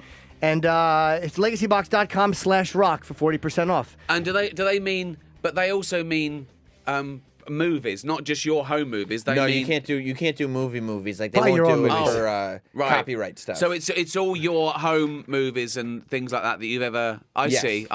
So like if found you a- have it on like a reel to reel or something, Right. You can send it off and then you can actually watch it and you got it on a thumb drive. You put it in your computer. I'll tell you what I Like found it. yesterday. A bunch of sets from I used to get upset at the Comedy Cellar. They videotape everything, and I have a bunch of videotapes. This is back from like 2005 when I was warming up or 2006. I was warming up for my HBO special, and there's a bunch of videotapes I found yesterday, and I'm too lazy to go through them. But a part of me thought of this, like, maybe I'll fucking send them in and get them done, just so I can zip through them on a thumb drive, and then see if I ever want to watch these or if there's anything I can do with them. Yeah. No, it's a good idea. When I see like a documentary about a guy that I've never heard of, and they've got all this home footage, and I think I'm so jealous. I've got none of that. Are there videos of you from when you were a kid? There's none no, of me. Nothing. Nothing at all. It's like 2000 before 2015, nothing. Now, a billion things every day of people filming themselves. Do you know what I mean? Yeah. It's all crap. Everything. And yet there's nothing. There's nothing of me as a kid, or no, I don't just mean me. Just but photos, I'm sure, right? Photos. Well, the odd photo, yeah, in a yeah, but probably 50. I've got 50 of me in the bath from yesterday. Right. Do you know what I mean? Right. It's like Yeah, no, we just had a kid, and it's like everything is photographed. Every single Are you day there's videotaping a photos. lot? Every single day there's video. Yeah. Oh, let's video the first time he meets the dog. Let's video when he goes here. Oh, let's video him. Look, he's cooing. Video it. Like there is so much. Well, footage. apparently, I don't know if this is true or how they even worked it out, but I think it was 2014 or 2015 when everyone had a phone. Mm-hmm. There were more photos taken than the rest of history. Wow. Wow. Yeah, And and that's presumably doubled, trebled. Yeah. It's crazy, isn't And it? most of them are probably awful. Selfie they're photos, unnecessary. meaningless Well, you photos. take 25, don't you, of your duck face and tweet one, you know, and then that's how many. How does that count up on the internet with the retweets? Right. You know what I mean? Every photo, there's a million Right. of those photos. Right. Every single photo is it's copied. It's ridiculous. Do you It's- like pictures of yourself? Because it's very funny. Your Instagram and your Twitter are so funny because it's purposefully horrible photos of you in the tub. Yeah. Where you take photos of your face, all, Yeah. but you look dead, and they're Yeah. great photos. So do you like when someone says, "Okay, give me a sexy look"? Are you comfortable? No, that's embarrassing. It is, right? I can't do that. I've never particularly. Wow. After the age of 35, I've never particularly liked it. But as a comedian, you've got to be careful because irony doesn't come across. You know what I mean? Right. It's like you don't want people to think, you think you're sexy. That's Oh, right. Well, I was laughing at you, but you think. Sorry, you think you look a bit like Johnny Depp in that picture, don't you? Yeah. And that's the worst. No, for it was a comedian. joke. No, it wasn't a joke. You of thought a course. little bit of you And would- everyone's vain, but no. I suppose I don't just do it as a defence mechanism. When I get a picture of me looking like a fat bloated corpse, honestly, I'm so proud of that. Yeah. I've got pictures that I'm so proud. I say, Jane, look at this. Look what I did. She goes, yeah, brilliant. And I can't believe it. I've found different angles where my stomach looks like 50 times bigger, where you turn the camera upside down, I just love it. I never thought there's a more unflattering angle. I There's know. an angle that's even less flattering. And then there's a little bit of alchemy where you do it wrong, and you're in the bath, and there's a little bit of foam that looks like spunk coming out your nose or something. Do you know what I mean? Yeah. And it looks so disgusting. It's just it's Or some of us take them where it's spunk and you tell them what it's foam. But the self-awareness, it's so funny. The self-awareness of going, look, I don't want anyone to think that I think I'm sexy. Yeah. Like that's the death knell of a comedian when you think you're sexy. It's like no one likes you for that reason. They like you because you're funny. So it's funny to think, like when Yeah. comedians get into that, like I'm handsome, people are like, oh, fuck yourself. Yeah, but then there's another part of you when you're public eye and you don't want to give anyone the satisfaction of you accidentally looking shit. Yep. So, you wear shades and a hat. If you know what I mean, you don't want it to, close in on your bald spot because I'm not worried about it, but I hate them thinking they've got me. Yeah. Do you know what I mean? Sure. Like, what are you doing hiding in the bushes and trying to get me in my fucking pajamas? Do you know what I mean? Right. Yeah. So you still go, oh, well, I've got to, yeah, okay, I'll put a hat on because I haven't done it. It's all those things that are annoying that you have to have a little bit of pride in yourself just because I don't want to give them satisfaction. And those bath pics, if someone does a bad picture of me, I go, that's nothing, look at this. Look what I did. Dude, Look what I did. showed you. You know what I mean? Yeah. I look pretty good there. Well, you own it. When you own something, unless it's completely horrible, but if you own things, it's harder for people to get you on them. Exactly. Yeah. Yeah. This is how I look. This is my dick. This Absolutely. Is Jim. This is my horrible postulating reptilian barbed penis. Right. Right. So when you see it in private and you scream, what the fuck are you doing? I've already shown you what I've got now. I'm owning this. I'm owning this. Hey, look, you knew it dripped when I was- sent you the picture. He was actually excited by that. He didn't like us saying he's a great stand-up, but No. he actually giggled with joy when I said reptilian cock. Right. Let's go back to my dick. Don't worry about my stand-up. Don't worry about my stand-up. I'll be honest. I have a couple of good photos of my dick, which I'm happy to send out. Okay. A lot of bad ones, but a couple of real gems that really are deceptive. A good thing to do, right, as well, is a little tip, right? With your penis, right? You draw two little eyes, right, on a bit of paper and cut those out, like two little eyes, right? Put those on the side. Turn your penis 90 degrees, right? Okay. So the little mouth bit is like a little fish's mouth. And Right. you Sure. open Oh, it- sure. Sure. You open and shut that, and the little eyes, it looks like a little fish. So It's just a little fun. It's like a puppet. That's the new puppet show. yeah. And you dress it up, and tin foil, it's RoboCock, a little puppet theatre, the fishy. Yeah. It comes. Yeah, that's why I was fired from my children's editor. There you go. There's the misdirection. Oh, child molesting isn't funny. No, it was misdirection. Don't you get it? You didn't really work with kids. That's what that puppeteer was doing when he told the kids, if you don't listen, you're not going to enjoy this. I still remember that. Just a poor 75-year-old bloke screaming at some 6-year-olds. I could hear where real stuff from The Office came from. I could literally watch a 6-hour documentary on that. When you find out nothing makes me happy. a real person did that? That's where that comes from. The Brent speech when he's trying to win over the Swindon lot. Yeah. That came from me watching open mic competition. and this guy was so bad and nervous. I hated it. And there was comics with me that were loving it. Yeah. I was going, that's a human being up there. You don't like watching a guy eat his balls? I can't do it. It's literally Jim's favorite thing to watch. I can't do it. I can't enjoy it watch too. other people being embarrassed. I don't mind I don't get embarrassed. I want to soak it up. I want to save them. If someone socially, if they do a bad joke and no one laughs and they go red, I want to take. Do you know what I mean? I want You to wanna take on rescue their them, pain. right? I Yeah. want to take on. I'll fall over. I'll go. I've shot myself. Yeah. You know, I can't stand other people being uncomfortable too close to me. That's- Do you know what I mean? How do you feel about that, Jim? You love it, don't you? I understand his instinct for that, though. I feel the same way, but I also relish in it. Like, ugh, good. yeah. I do in retrospect, and then I fictionalise it, and then I can live through it, and it's great. So that David Brent thing was I saw an open mic spot. He came out and he was shaking, so the audience went quiet. His hand was shaking on the mic, and he came out and he went, you know, when you're in a cab, and he went, oh no, right, and he got out a bit of paper from his back pocket and went, oh. No, right. So I was in a cab, right, and he starts doing the joke, and he goes wrong, and he goes, right, and it was silence, and it was just silence, right. People were not looking at him, right, and then he said, "I thought I was going on last." Oh no!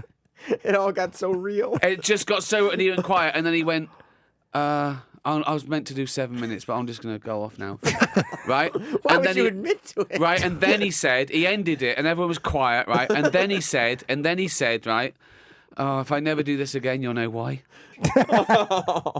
And then he went, cheers, and they sort of clapped that. And it was Politely. the worst, and I thought, oh, I'll have that. I'll have that. I'll have David was- Brent doing an open mic spot in the office trying to win over people who didn't want to. That exacerbated sound. That, like that to I me know. is the best sound. But real comics do it. I've been to so many like proper comics, and they're doing well, and then they say you didn't like that. They loved. I played there last week, and they absolutely loved that gag. Oh, so they'll do it on stage. I want to go, why are you telling them off for not liking a joke Yeah. you did last week? It's really. The audience doesn't want to be reminded that you do that joke all the time anyway. Right, they're supposed to live in this illusion that, But like, why are you telling off the audience? They didn't. It's your fault. I want you all to know there's nothing wrong with that joke. Although- People do laugh at that joke. There's nothing wrong. know. It's like, you I need know. to take a look at yourselves. Yeah. I was working out a joke recently, and I again this Tuesday night workout I do where you just work out the hour, Oh, you I'll have have to come paper down with one you, day. Yeah. and I worked out this joke, and it was bombing every time I did it, and I loved the joke, and I finally asked the audience because again it's that type of thing. It's 100 people, you're holding Oh, paper. that's great. No, I'd love to do that. I'm yeah. like, that joke, what is it with that joke? Do you understand? What does it sound like and somebody told me what it sounds like I'm saying in the joke. Oh. And I'm like, oh, that's Oh. not even what I was saying. Oh, I'm really? delivering it wrong. Oh, the joke, right. it's not a great joke. I loved it Because you're stupid. Speech impediment. Speech impediment. Speech impediment. Yeah. I mispronunciate worms. Yeah. You talk like you've got a cock in your mouth. So you didn't realise that they were actually hearing a completely different sentence. It was just not clear what I was trying to that's say. amazing. Yeah, it can And- be anything. And it wasn't even a great joke. It just made me so happy to say it, and I'm so bummed it didn't work. But it was funny when they told me. Well, I love the idea that you can pay to go see Jim perform. Like you think you're going to see a Jim Norton show, and you end up workshopping the routine. And it's an Like, you're hour. part Yeah, of but the I mean, thing. most of it is actually good. But that, by the way, that scene where you did that scene, and I got to talk about one more thing too, because before I forget about watching the making of The Office, where you're holding that paper and you sit down, and he goes, David Brent, and you go, whatever, and you said whatever, like that was the most real. Yeah. Like I'm He's just got a in bigger shell shocked Yeah. response. That was exactly Yeah. how the weight someone of is the world after a is on bad his shoulders. set. Not only is he just bombed and he's thinking why, that he's been filmed and his nemesis is talking to him. And he's It's just- charming. It's just I like going through the worst day ever. I do like what's the worst day ever. And I you was know? very jealous, by the way, watching the making of The Office Christmas special. I love Jimmy Carr. I didn't know you guys went back that far. He was driving you around, correct? Because he lived in Slough. Is that why? It was Wow. you, him, and Stephen Merchant, I think, in Yeah, his car. I'm and like, what the Jimmy- fuck, Jimmy Wow. Carr? How does he know these guys? Yeah, he lived in Slough. I think he still lived in Slough at that point when we were doing it. And Was so, he not but- as famous back then as he is now? I guess that was 2002, around there, no, right? it was coming through the ranks. We started out about the same time, actually. Oh, okay. In fact, I did my first Edinburgh show with Jimmy, He's a guy that, by the way, does kind of like very jokey punchlines, but it works for him. It's kind of who he is. Yeah, he does. He does great jokes, and he's very prolific. And one of the reasons I don't is because it's so labour intensive to do an hour of one-liners and all of them be as good as the next, which is nearly impossible. It's honestly, I can make a joke work 10 minutes, and deconstruct it, and I've got a momentum. Whereas if you do a one-liner and you get a laugh, and that took 3 seconds, you've got to start from scratch. Oh, yeah, Right. all You've over. got another one-liner that lasts 3 seconds. Then you've got another. I go, Jesus. It's exhausting. It's exhausting. And sometimes, unless Yeah. they're really amazing, and there's got, I think the best one-liner have got a bit of character with it as well. Like, so if you go to Stephen Wright and Emo Phillips, they have got a little bit of momentum because you know where it's coming from. Yeah. So you start getting it before they open their mouth almost. So there is a little bit of narrative built in. And Stu Francis, I don't know if you know Stuart Francis, Canadian guy.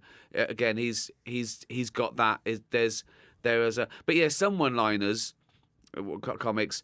The one-liner works as well if you read them as well as they do. Yeah. Do you know what I mean? Yeah. It's almost they've taken themselves out of the equation. They've done the syntax and the semantics, and then they've handed over the joke to the world. And it's funny if you just read it as well. And you can't own it because it's a pun. Yeah. Do you know what I mean? So it's hard to protect that sort of thing. But hats off to them. I write one-liner a month and I don't use it. Do you know what I mean?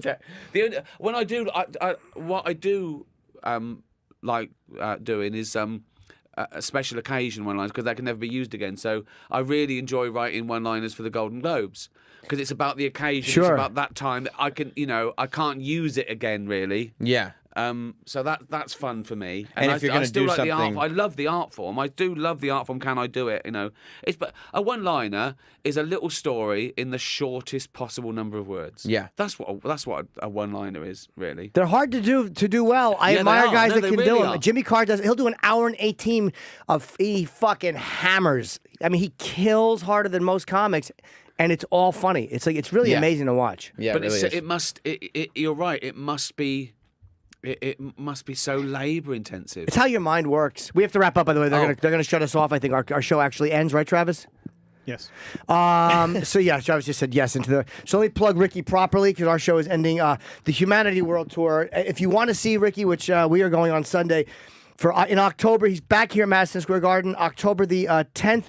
This Friday morning, tickets go on sale for October, whenever it is. Yeah, 10 a.m. this Friday. 10 a.m. in New sorry. York, yeah. In October, and then in LA in October. This Friday in LA, 10 a.m. Exactly. And if you guys want, I'm doing my hour tonight. Fat Black Pussycat 7 p.m. show, and the Chip Chipperson podcast is up, and our podcast goes up today, right?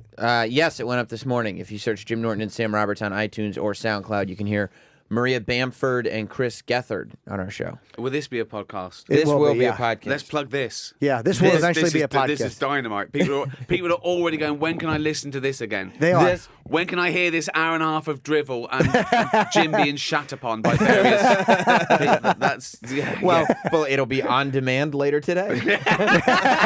Thank you, Ricky. Always the best. Cheers. Thank you, guys.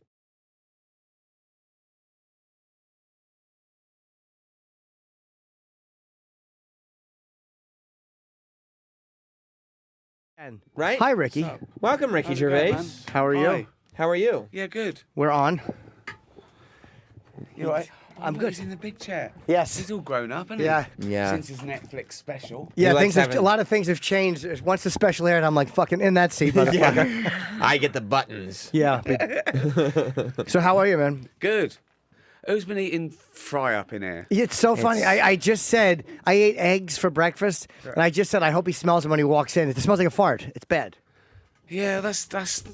Why would you like that? Why would you? It's not good for guests, is it? It's not good for guests. It's that he revels in being disgusting. Right. And it's like you don't, and then he's like, why aren't I further in show business? And it's like everybody thinks you're disgusting. But even That the would I trailer, wasn't thinking that much, but yeah, you're probably right. the trailer for his Netflix special. So this is the thing he chose to draw in the people, right? Who maybe don't know him, because that's what you do when you do a trailer. You don't do it for the people who know you. Right. You do it so. I need some more fans. Let's put this out on general release. It was. when I get a blowjob, I don't want the girl to go, "Oh, what a lovely penis." I want to go, "Oh, I wish it was black." Snot rocket on it. That was his little trailer to draw in the general public. Who's Jim Norton? Wow. I mean, unbelievable. But I felt it was honest, though. moment. It's almost like I have to let them know this is as good as it's going to get, folks. And you were so great in the opening, by the way. I don't think we talked about that last time you were here because I was keeping it secret. Yeah. So I appreciated that a lot. You were awesome. You're it was great. It was good. And Yeah. people didn't realize you improv. What I wrote, I actually didn't show a lot of what I wrote. I showed what you improv. All that, the thing about the little peeled turtle with AIDS, the king of cum guzzling. Ricky just said that. We're going for mainstream America. Right. Yeah, but it was so funny. Yeah, it was great. funnier than what I wrote. So I was happy to have that in. Do you have Glade in America? What's the It's air like freshener? a thing. Yeah, Yeah, we do. Because it fucking stinks in here. Yeah, do we have any for Ricky? I will request an air It's spray. unbelievable. It's bad. It's every It's morning. I really get used to it. I mean, oh. Jane, do you smell it? You do? She said yes. Okay, yeah, everybody smells it. And she lives with me. So if she was in the room,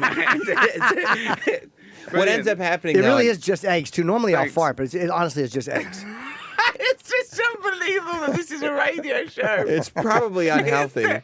But what happens? You just sit in it and you stop noticing. Yeah, okay. Well, that's it. I'm used to it now. What are we talking about today? What's going on?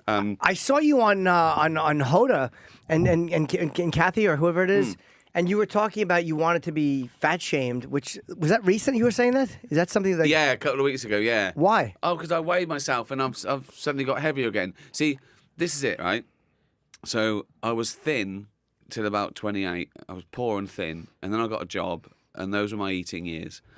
And I reached a peak at about 48, and I was lying on the floor, right, in a sweat, right, and saying to Jane, I think I'm having a heart attack, right? And I thought, it might be a stroke, because I'd eaten 11 sausages, right? Really? Yeah.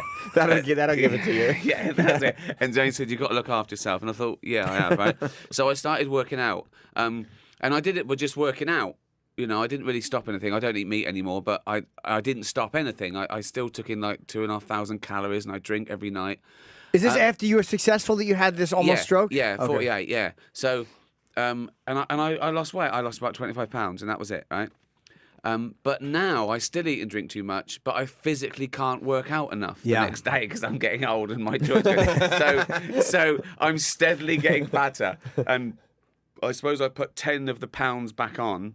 And so I said to people, right, this is slippery slope, fat shame me. And they were sending in tweets to me. It's hard to keep it off because I've also lost weight, so I know you were a fat little thing, weren't you? I was a pig. Oh, yeah. I was a Well, pig. Yeah, no, like a little. I'll tell you what you're like. You're like, you know, like I've always thought of you more of an amphibian or a reptile than a human. You know that, right? Yes. And you used to be like a fat frog. Do you know what I mean? A disgusting fat frog. And at first I thought, oh my God, this guy. I'm going to read about this guy in the next 5 years, and he's in jail for something horrendous that's never been done before. Do you know what I mean? Like, I didn't know this was humanly possible. Yeah, I didn't know people were capable. Serial killers are asking him to move wings in the Something that prison. creeps Right. even them out. Yeah, exactly. Right. Yeah, and then he. How did you get fit? Same way you did. I just got sick of it, and I started eating better in the gym, and I wish I had a better reason. That was it. I just started working out and just being aware of it. But the hardest part is when you put 5 pounds back on, which everyone does. We all fucking do it. It's stopping the bleeding and going, okay, just stop. There's always that addict thinking, like, oh, fuck it, I've already blown it. Let me go. The hardest part is stopping. Mine is still sort of stubbornness because I did it all without giving anything up, and that's getting harder now. Yeah. So, as I say, I physically can't work out like Rocky anymore because I ache, and also your metabolism goes down when you get older. It's still no excuse. Right. It's still simple science. If you take in more calories than you burn off, you put on weight. It's as simple as that, right? What are you eating? If you're not eating meat anymore, what are you eating that's putting on weight? Like, what do you binge on? I still eat, bread and pasta and cheese and all those things. I'm pretty healthy, I try and eat protein. I do all that, but then I have a bottle of wine every night, Right. which is like That's sugar, right? A lot of sugar? Yeah, 36 spoonfuls of sugar in a bottle of wine, apparently. So it's the craziest waste of calories. Right. But it's wine. it's alcohol. It's worth it. It's worth it. Makes you feel good. I know, yeah. I don't care. After the second bottle of wine, I don't care that I'm fat anymore. That's the real cure. Exactly. You don't look fat though. You don't look fat. I think you look good at this weight. Seriously. Luckily, I didn't throw away all my big black t-shirts. The trick is to start drinking wine during the day, and then that way during the day you won't notice that you're fat either. And you burn it off more, don't you? Because you're staggering around drunk, which burns calories. But that's I just figured you'd be too drunk to realize that you're fat during the day because it's the hobo plan. You drink, but you walk the streets. That's and it. That burns a lot of calories. But the hard part is wander aimlessly to burn calories. And shouting and swearing and kicking boxes. That Right. uses 200 calories an hour. You clench the core when you yell. Yeah, exactly, yeah.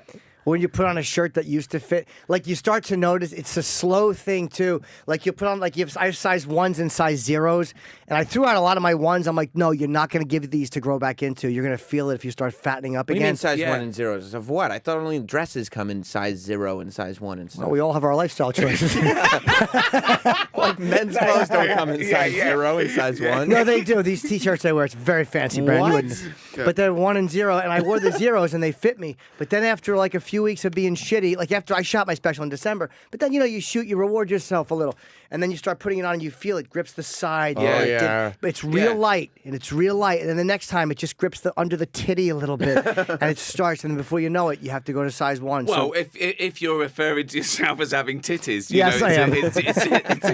You know something's wrong immediately. Right. can I tell you one time I had a girl say that to me? She called my chest tits. She was being degrading, and she licked my nipple, and it drove me crazy. And she's like, "Oh, you like your titties licked?" And I went crazy. It was so You humiliating. liked it because it was Yeah. even It was more so humiliating. Yeah, Yeah. she called me tits. This conversation's gone downhill pretty quickly. It really did. That Quick. was from 0 to 60, wasn't it? We had a nice thing about health, and Right. then he went. Once this girl was degrading me. Well, that's why the Netflix trailer works because that is where it goes. Imagine Charlie Rose just going, "Oh, that reminds me of a very funny thing that happened to me yesterday." You have Charlie Rose starts going. It's like when you get pissed on, right? Yeah. Charlie, like, what are we doing? I'll bet you he does. I'll bet you he lays down with his mouth open and goes, "Oh, make the rose grow. Make the rose grow." Make the rose grow. Yeah. Right, okay. That is libelous, and we have no information. Oh, it was just a guess. Yeah, it was just you're allowed to guess. It's You're allowed Charlie to Rose. guess. Charlie Rose theories. I tell you one thing: if Charlie Rose did sue me, the funny part, it would be worth getting sued for just to have the deposition. Where In court. He'd have to explain. The judge is reading it out, and he suddenly says, "Mr. Norton, why are you masturbating?" Mr. Rose, Read it slower. Read it slower. have you ever been urinated? No, I've never been urinated on. We'd have to call in people he slept with. It'd be well worth it. Has he ever said to you, "Make the rose grow"? Unbelievable. Yeah, that would be well worth it. I think so. But when I was sort of losing weight, I think I lost the weight. I lost 25 pounds in about like 6 months, just really going for it. And it was between the first 2 Golden Globes I did, and I remember. The suits I sort of had, I'd take into the sort of dry cleaners and repair shop and take an inch in. That took them in again, took another inch in. It was great. And then when I got fat again, I'm too embarrassed to take them back and go take the inch out again. You know what I mean? So they're just in my wardrobe. All these suits. It's a varying sizes of these suits. Because now it's time to buy new suits because you're not going to have them taken That's out. the most depressing thing about clothes. Yeah. When you have to buy new ones. How good does it feel when you can go shopping and then like all of a sudden things that because shopping is always a nightmare because the I hate it sizes. anyway, though. It's humiliating. I was happy that I was sort of fitter and things fit me and I wasn't sweating so much. But I've never really cared about that. I gave that up at 28, pretending about fashion or looking good, or I just want comfort.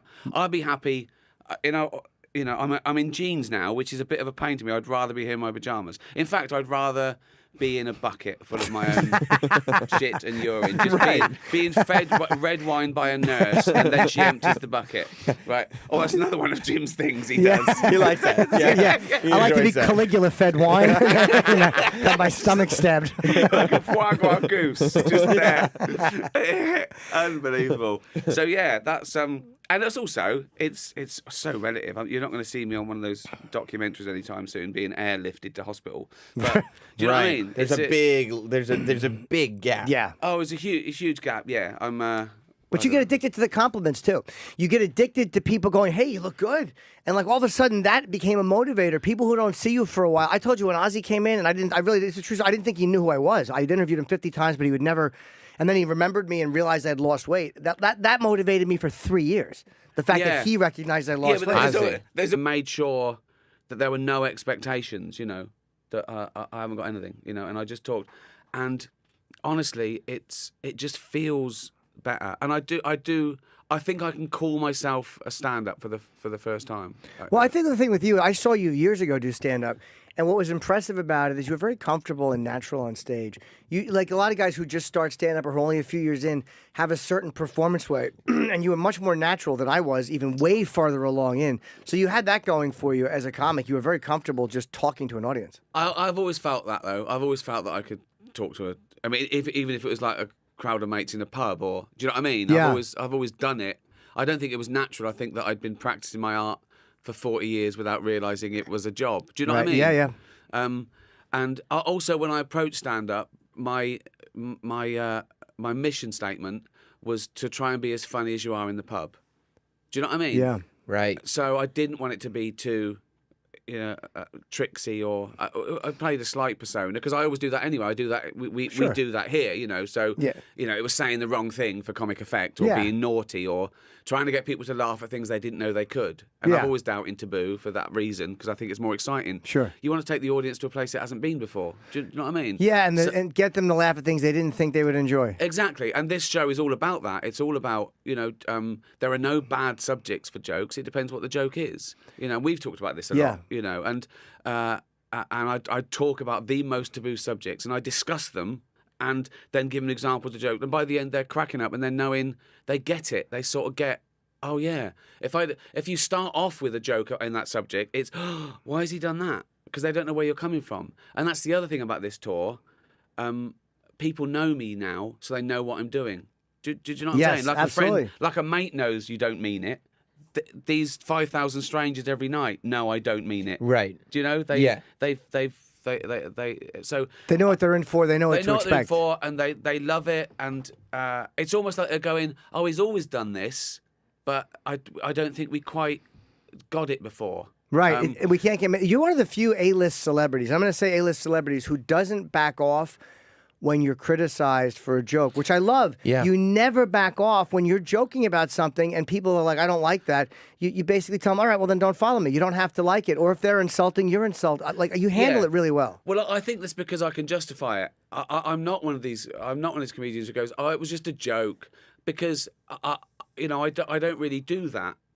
I think it has to stand up on its own, comedic legs. And I talk about this, that, offence is often caused when people mistake the subject of a joke with the target. They don't look at the joke. They've been told this ridiculous dogma that some subjects shouldn't be joked about, which is the nonsense. And I get asked, is there anything you won't joke about? And I think, well, you're a journalist. Is there anything you won't write about? Right. It depends what you write. And it's funny, because whenever I've done a joke about a really contentious subject, or, and it's discussed on the radio the next day, I'm going, but you're talking about it. Yeah. You're talking about it because they assume I'm coming it from the wrong direction. Well, They because- assume I'm. Sure. They assume I'm punching down, and they assume I'm making fun of whatever the victim is in this joke, Right. which isn't true. Because a joke about something, it doesn't have to be pro or anti. It can be either. It can be neither. It can punch nowhere. It can be a pun. Right. Right. It doesn't. You have to take every single joke on its merit. And I recently got, and again, you can't, I've talked about this on the show before, but I was recently on Twitter, I did a Caitlyn Jenner joke, which wasn't even nasty, and I was accused by a bunch of people of being transphobic. Right. This is at least 15 minutes in my new. This is 15 minutes in my new stand-up about, And not even about that. I talk about it in my special. I got accused of being transphobic, and it was like, wow, you really have no idea who you're talking about, do you? Well, exactly. I mean, yeah, they picked on the wrong person there. But I did a joke at the Golden Globes, and they were saying it was transphobic. And I said, why? And they said it was about a trans person. I said, well, that's like saying a joke about Bill Cosby is racist. Right. It depends what the joke is. It wasn't transphobic at all. The joke I told at the Golden Globes, I came out and I said, all the actors are looking at me all nervously, brilliant. And I said, relax, I'm going to be nice tonight. I've changed. Not as much as Bruce Jenner. That's obviously. funny. And I go, now Caitlyn Jenner, and what a year she's had, became a role model for trans people everywhere, bravely breaking down barriers and destroying stereotypes. She didn't do a lot for women drivers.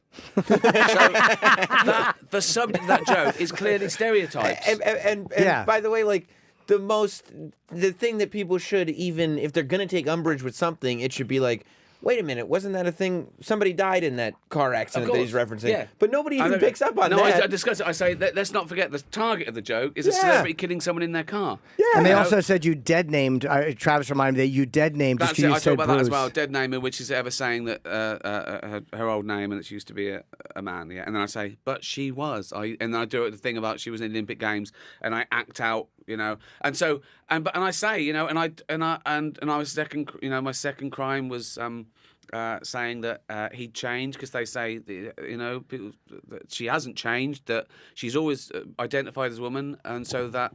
She had gender realignment, and I discuss it in the live. I discuss all the criticisms of me, and then I say my piece because I think it can be funny to deconstruct, particularly when you're the butt of the joke or you're, and so I do. I always try and keep it fair. I don't ever do a sleight of hand where I say something that's a lie or to make myself look better in a joke. Right. I think that's really important. I think that, and then once you've done your best and you've explained it well, people are still going to make their own mind. They don't have to like it. They don't even have to get it. But someone not getting your joke isn't your problem. It's theirs. Right, they always say. Oh, sorry, No, go ahead. They always say like, "Well, you should tell a joke that your joke should be better." And say, "Why is there never any responsibility on the idiot with ears that took it wrong?" Brilliant. Why is it always my That's fault? brilliant. That's brilliant. Why isn't it your responsibility to get the fucking joke? Yeah. That's a great. And the other thing I get is whenever, like in the press, a joke of mine is discussed as being offensive, I don't mind that at all. But when they get the fucking joke wrong, that drives me mad. I go, well, no, that's not the fucking joke I said. That isn't a good joke. A joke should be perfect. Every word matters. It's like a cryptic crossword clue. Every word matters. It's a little piece of poetry, right? So if you get one of those things wrong, you can fuck the whole joke. So instead you have a news anchor paraphrasing, going, well, what he was pretty much saying was, and you're like, no, Yeah. no. Well, I did a joke years ago. I say I hate drink driving. I think it's terrible. I grew up when it wasn't a stigma. Now it's terrible. And by the way, I don't even drive. So this joke's everyone knows. I say I did it once. I took the car out and I was drunk one Christmas. But I learnt my lesson because I nearly killed an old lady. And then I go, in the end, I didn't kill her. In the end, I just raped her. So the joke there is clearly the magic act with nearly killed. It's misdirection. So they think I swerved and nearly killed her. But what I actually meant were I attacked her so much that she nearly died from horrendous, and it turns out worse, right? Yeah. Much worse. So they're discussing that joke as terrible, right? So in the paper, they tell the joke as this. They tell the joke as this. I went out and I nearly killed an old lady. In the end, I didn't kill her. I just raped her. So they don't tell anything about the drink driving bit. The whole setup is gone. So they just think, well, he's a maniac. He said what? He went out and nearly killed an old lady but just raped her? Well, that's not mental. even a joke. That's not even a fucking joke. I know, exactly. He's just confessing to crimes on stage. Yeah. Arrest him. Yeah. That really made me laugh. That was really fucking It's funny. clever. It's and I say everything matters. And live, I even do the mime of the steering wheel, and I Right, nearly yeah. killed an old lady. And so that's planted firmly in their head. And then, the surprise at the end, It's the ultimate misdirect, and I hate to break it down like that, but that's really what. Sometimes it's a misdirection where I didn't even do this, and then what you've done is more barbaric or worse, and that's what the joke isn't about a rape. It's about doing something even worse, where you're trying to admonish yourself. I didn't do anything wrong, and then you've done something worse. Well, that's exactly it. And also, we've discussed this before when people say, "Oh, you think rape's funny?" They mean jokes about rape, but they've done that little sleight of hand on purpose to make you back yourself into a corner. Like, do you think rape's funny? The answer's no. Of course not. No one finds fucking rape funny. And I do this live as well. I say not even rapists find rape funny. There's been never a case of someone giving evidence going, it was dark, he was wearing a ski mask and he was giggling. So, but they try and the answer is, again, it depends on the joke. I really break it down. It's so much fun. It's such a great platform to be able to put your side forward and discuss humour in a funny way. And so you're taking them along with you all the way. You're explaining they're hearing every word Right. from your side, and then it takes a long time to explain what humor is to someone if they or freedom of speech or it's. We've talked about it on the show. It's crazy that we've gotten to a point where you have to show how the trick is done. Like as a comedian, you have to pull the curtain back. There can't be any more fourth wall. Like you have to take them behind the scenes and say, "This is what I did. This is my intention. This is why I put this here." Like you shouldn't have to. Well, no, you shouldn't have to. But this is the reason is the more terrible and emotive the subject, the harder it is to get over the hump about a joke about it. Right. Yeah. We can joke about, people joke about murder and people get it. They go murder, which is horrendous, murder. But they can't take that personally because they haven't personally been murdered. Do you know what I mean? Whereas if you do something that touches someone or a group of people and it's, it's very, very emotive. It's hard for them to get over that.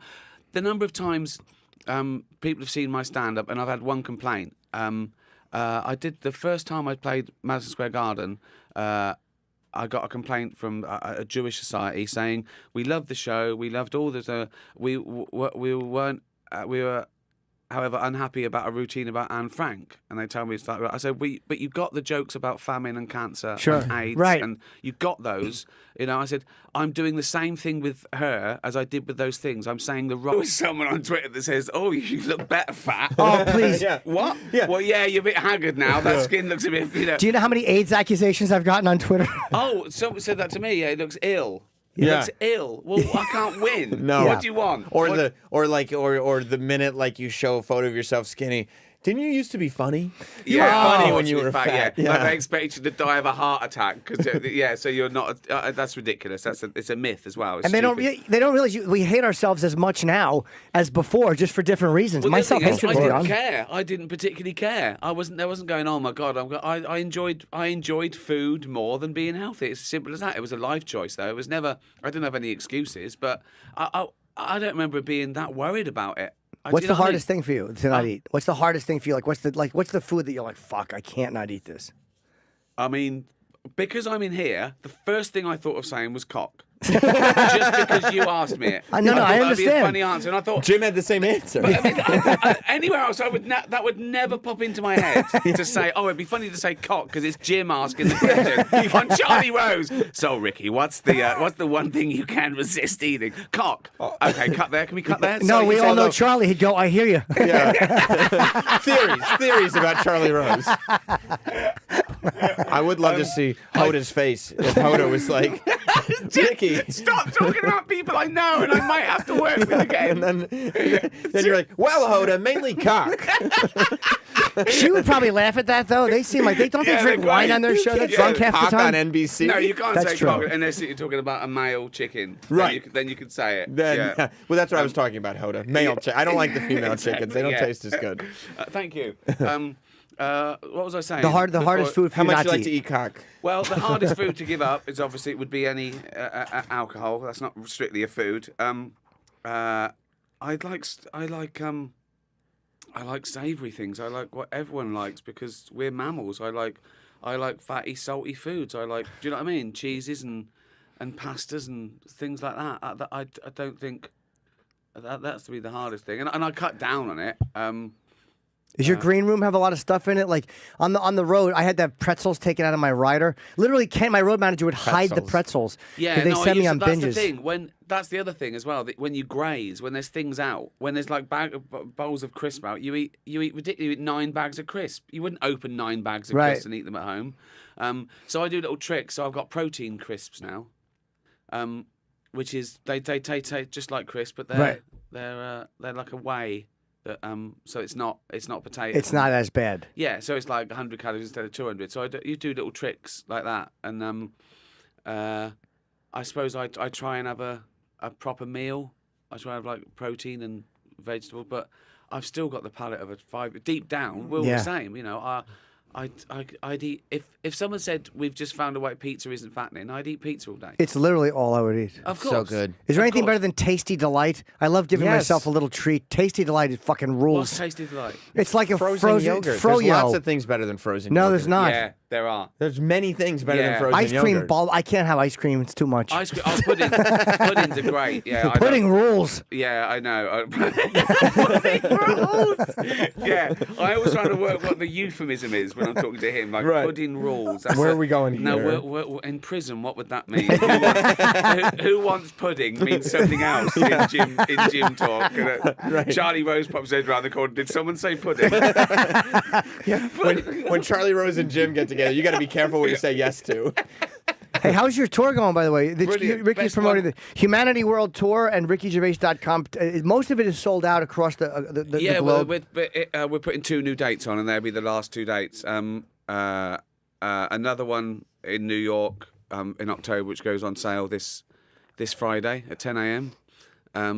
And also another one at the Dolby Theatre, the third one at the Dolby Theatre. In Los Angeles, right? In LA, yeah, exactly. And that goes on sale at 10 a.m. in LA this Friday. So they're the last 2 to go on. And yeah, pretty much everything else is sold out straight away. And I've heard it's an amazing tour. I've read amazing reviews. Everyone is saying Yeah. it's great. It's really going well. It's gone the best of any tour I've ever done, I think. And I've enjoyed it more. I really enjoy being a stand-up now. I think I'm a stand-up for the first time. Really? Yeah, I think, I know that sounds odd, but I had 7 years off, so the anticipation was good. I worked on it for a long time and thought about it for a long time, so it is, I think, objectively better. But I think more it's about the attitude and the way I approached it. My first 4, I felt that I wrote them. I wrote like an Edinburgh show, I wrote a themed show, and then I went out and practiced it, almost like an actor playing a stand-up. Yeah. I feel. Like they were more like one-man shows than They were stand-up more like one-man gigs. shows, and this I've stripped it down. It's me. I walk out in a pair of jeans and a black t-shirt, and I just talk to them. And I did more warm-ups than I ever did before, and I did it by walking out and just talking to them. I had the title, and I had some things to talk to them, and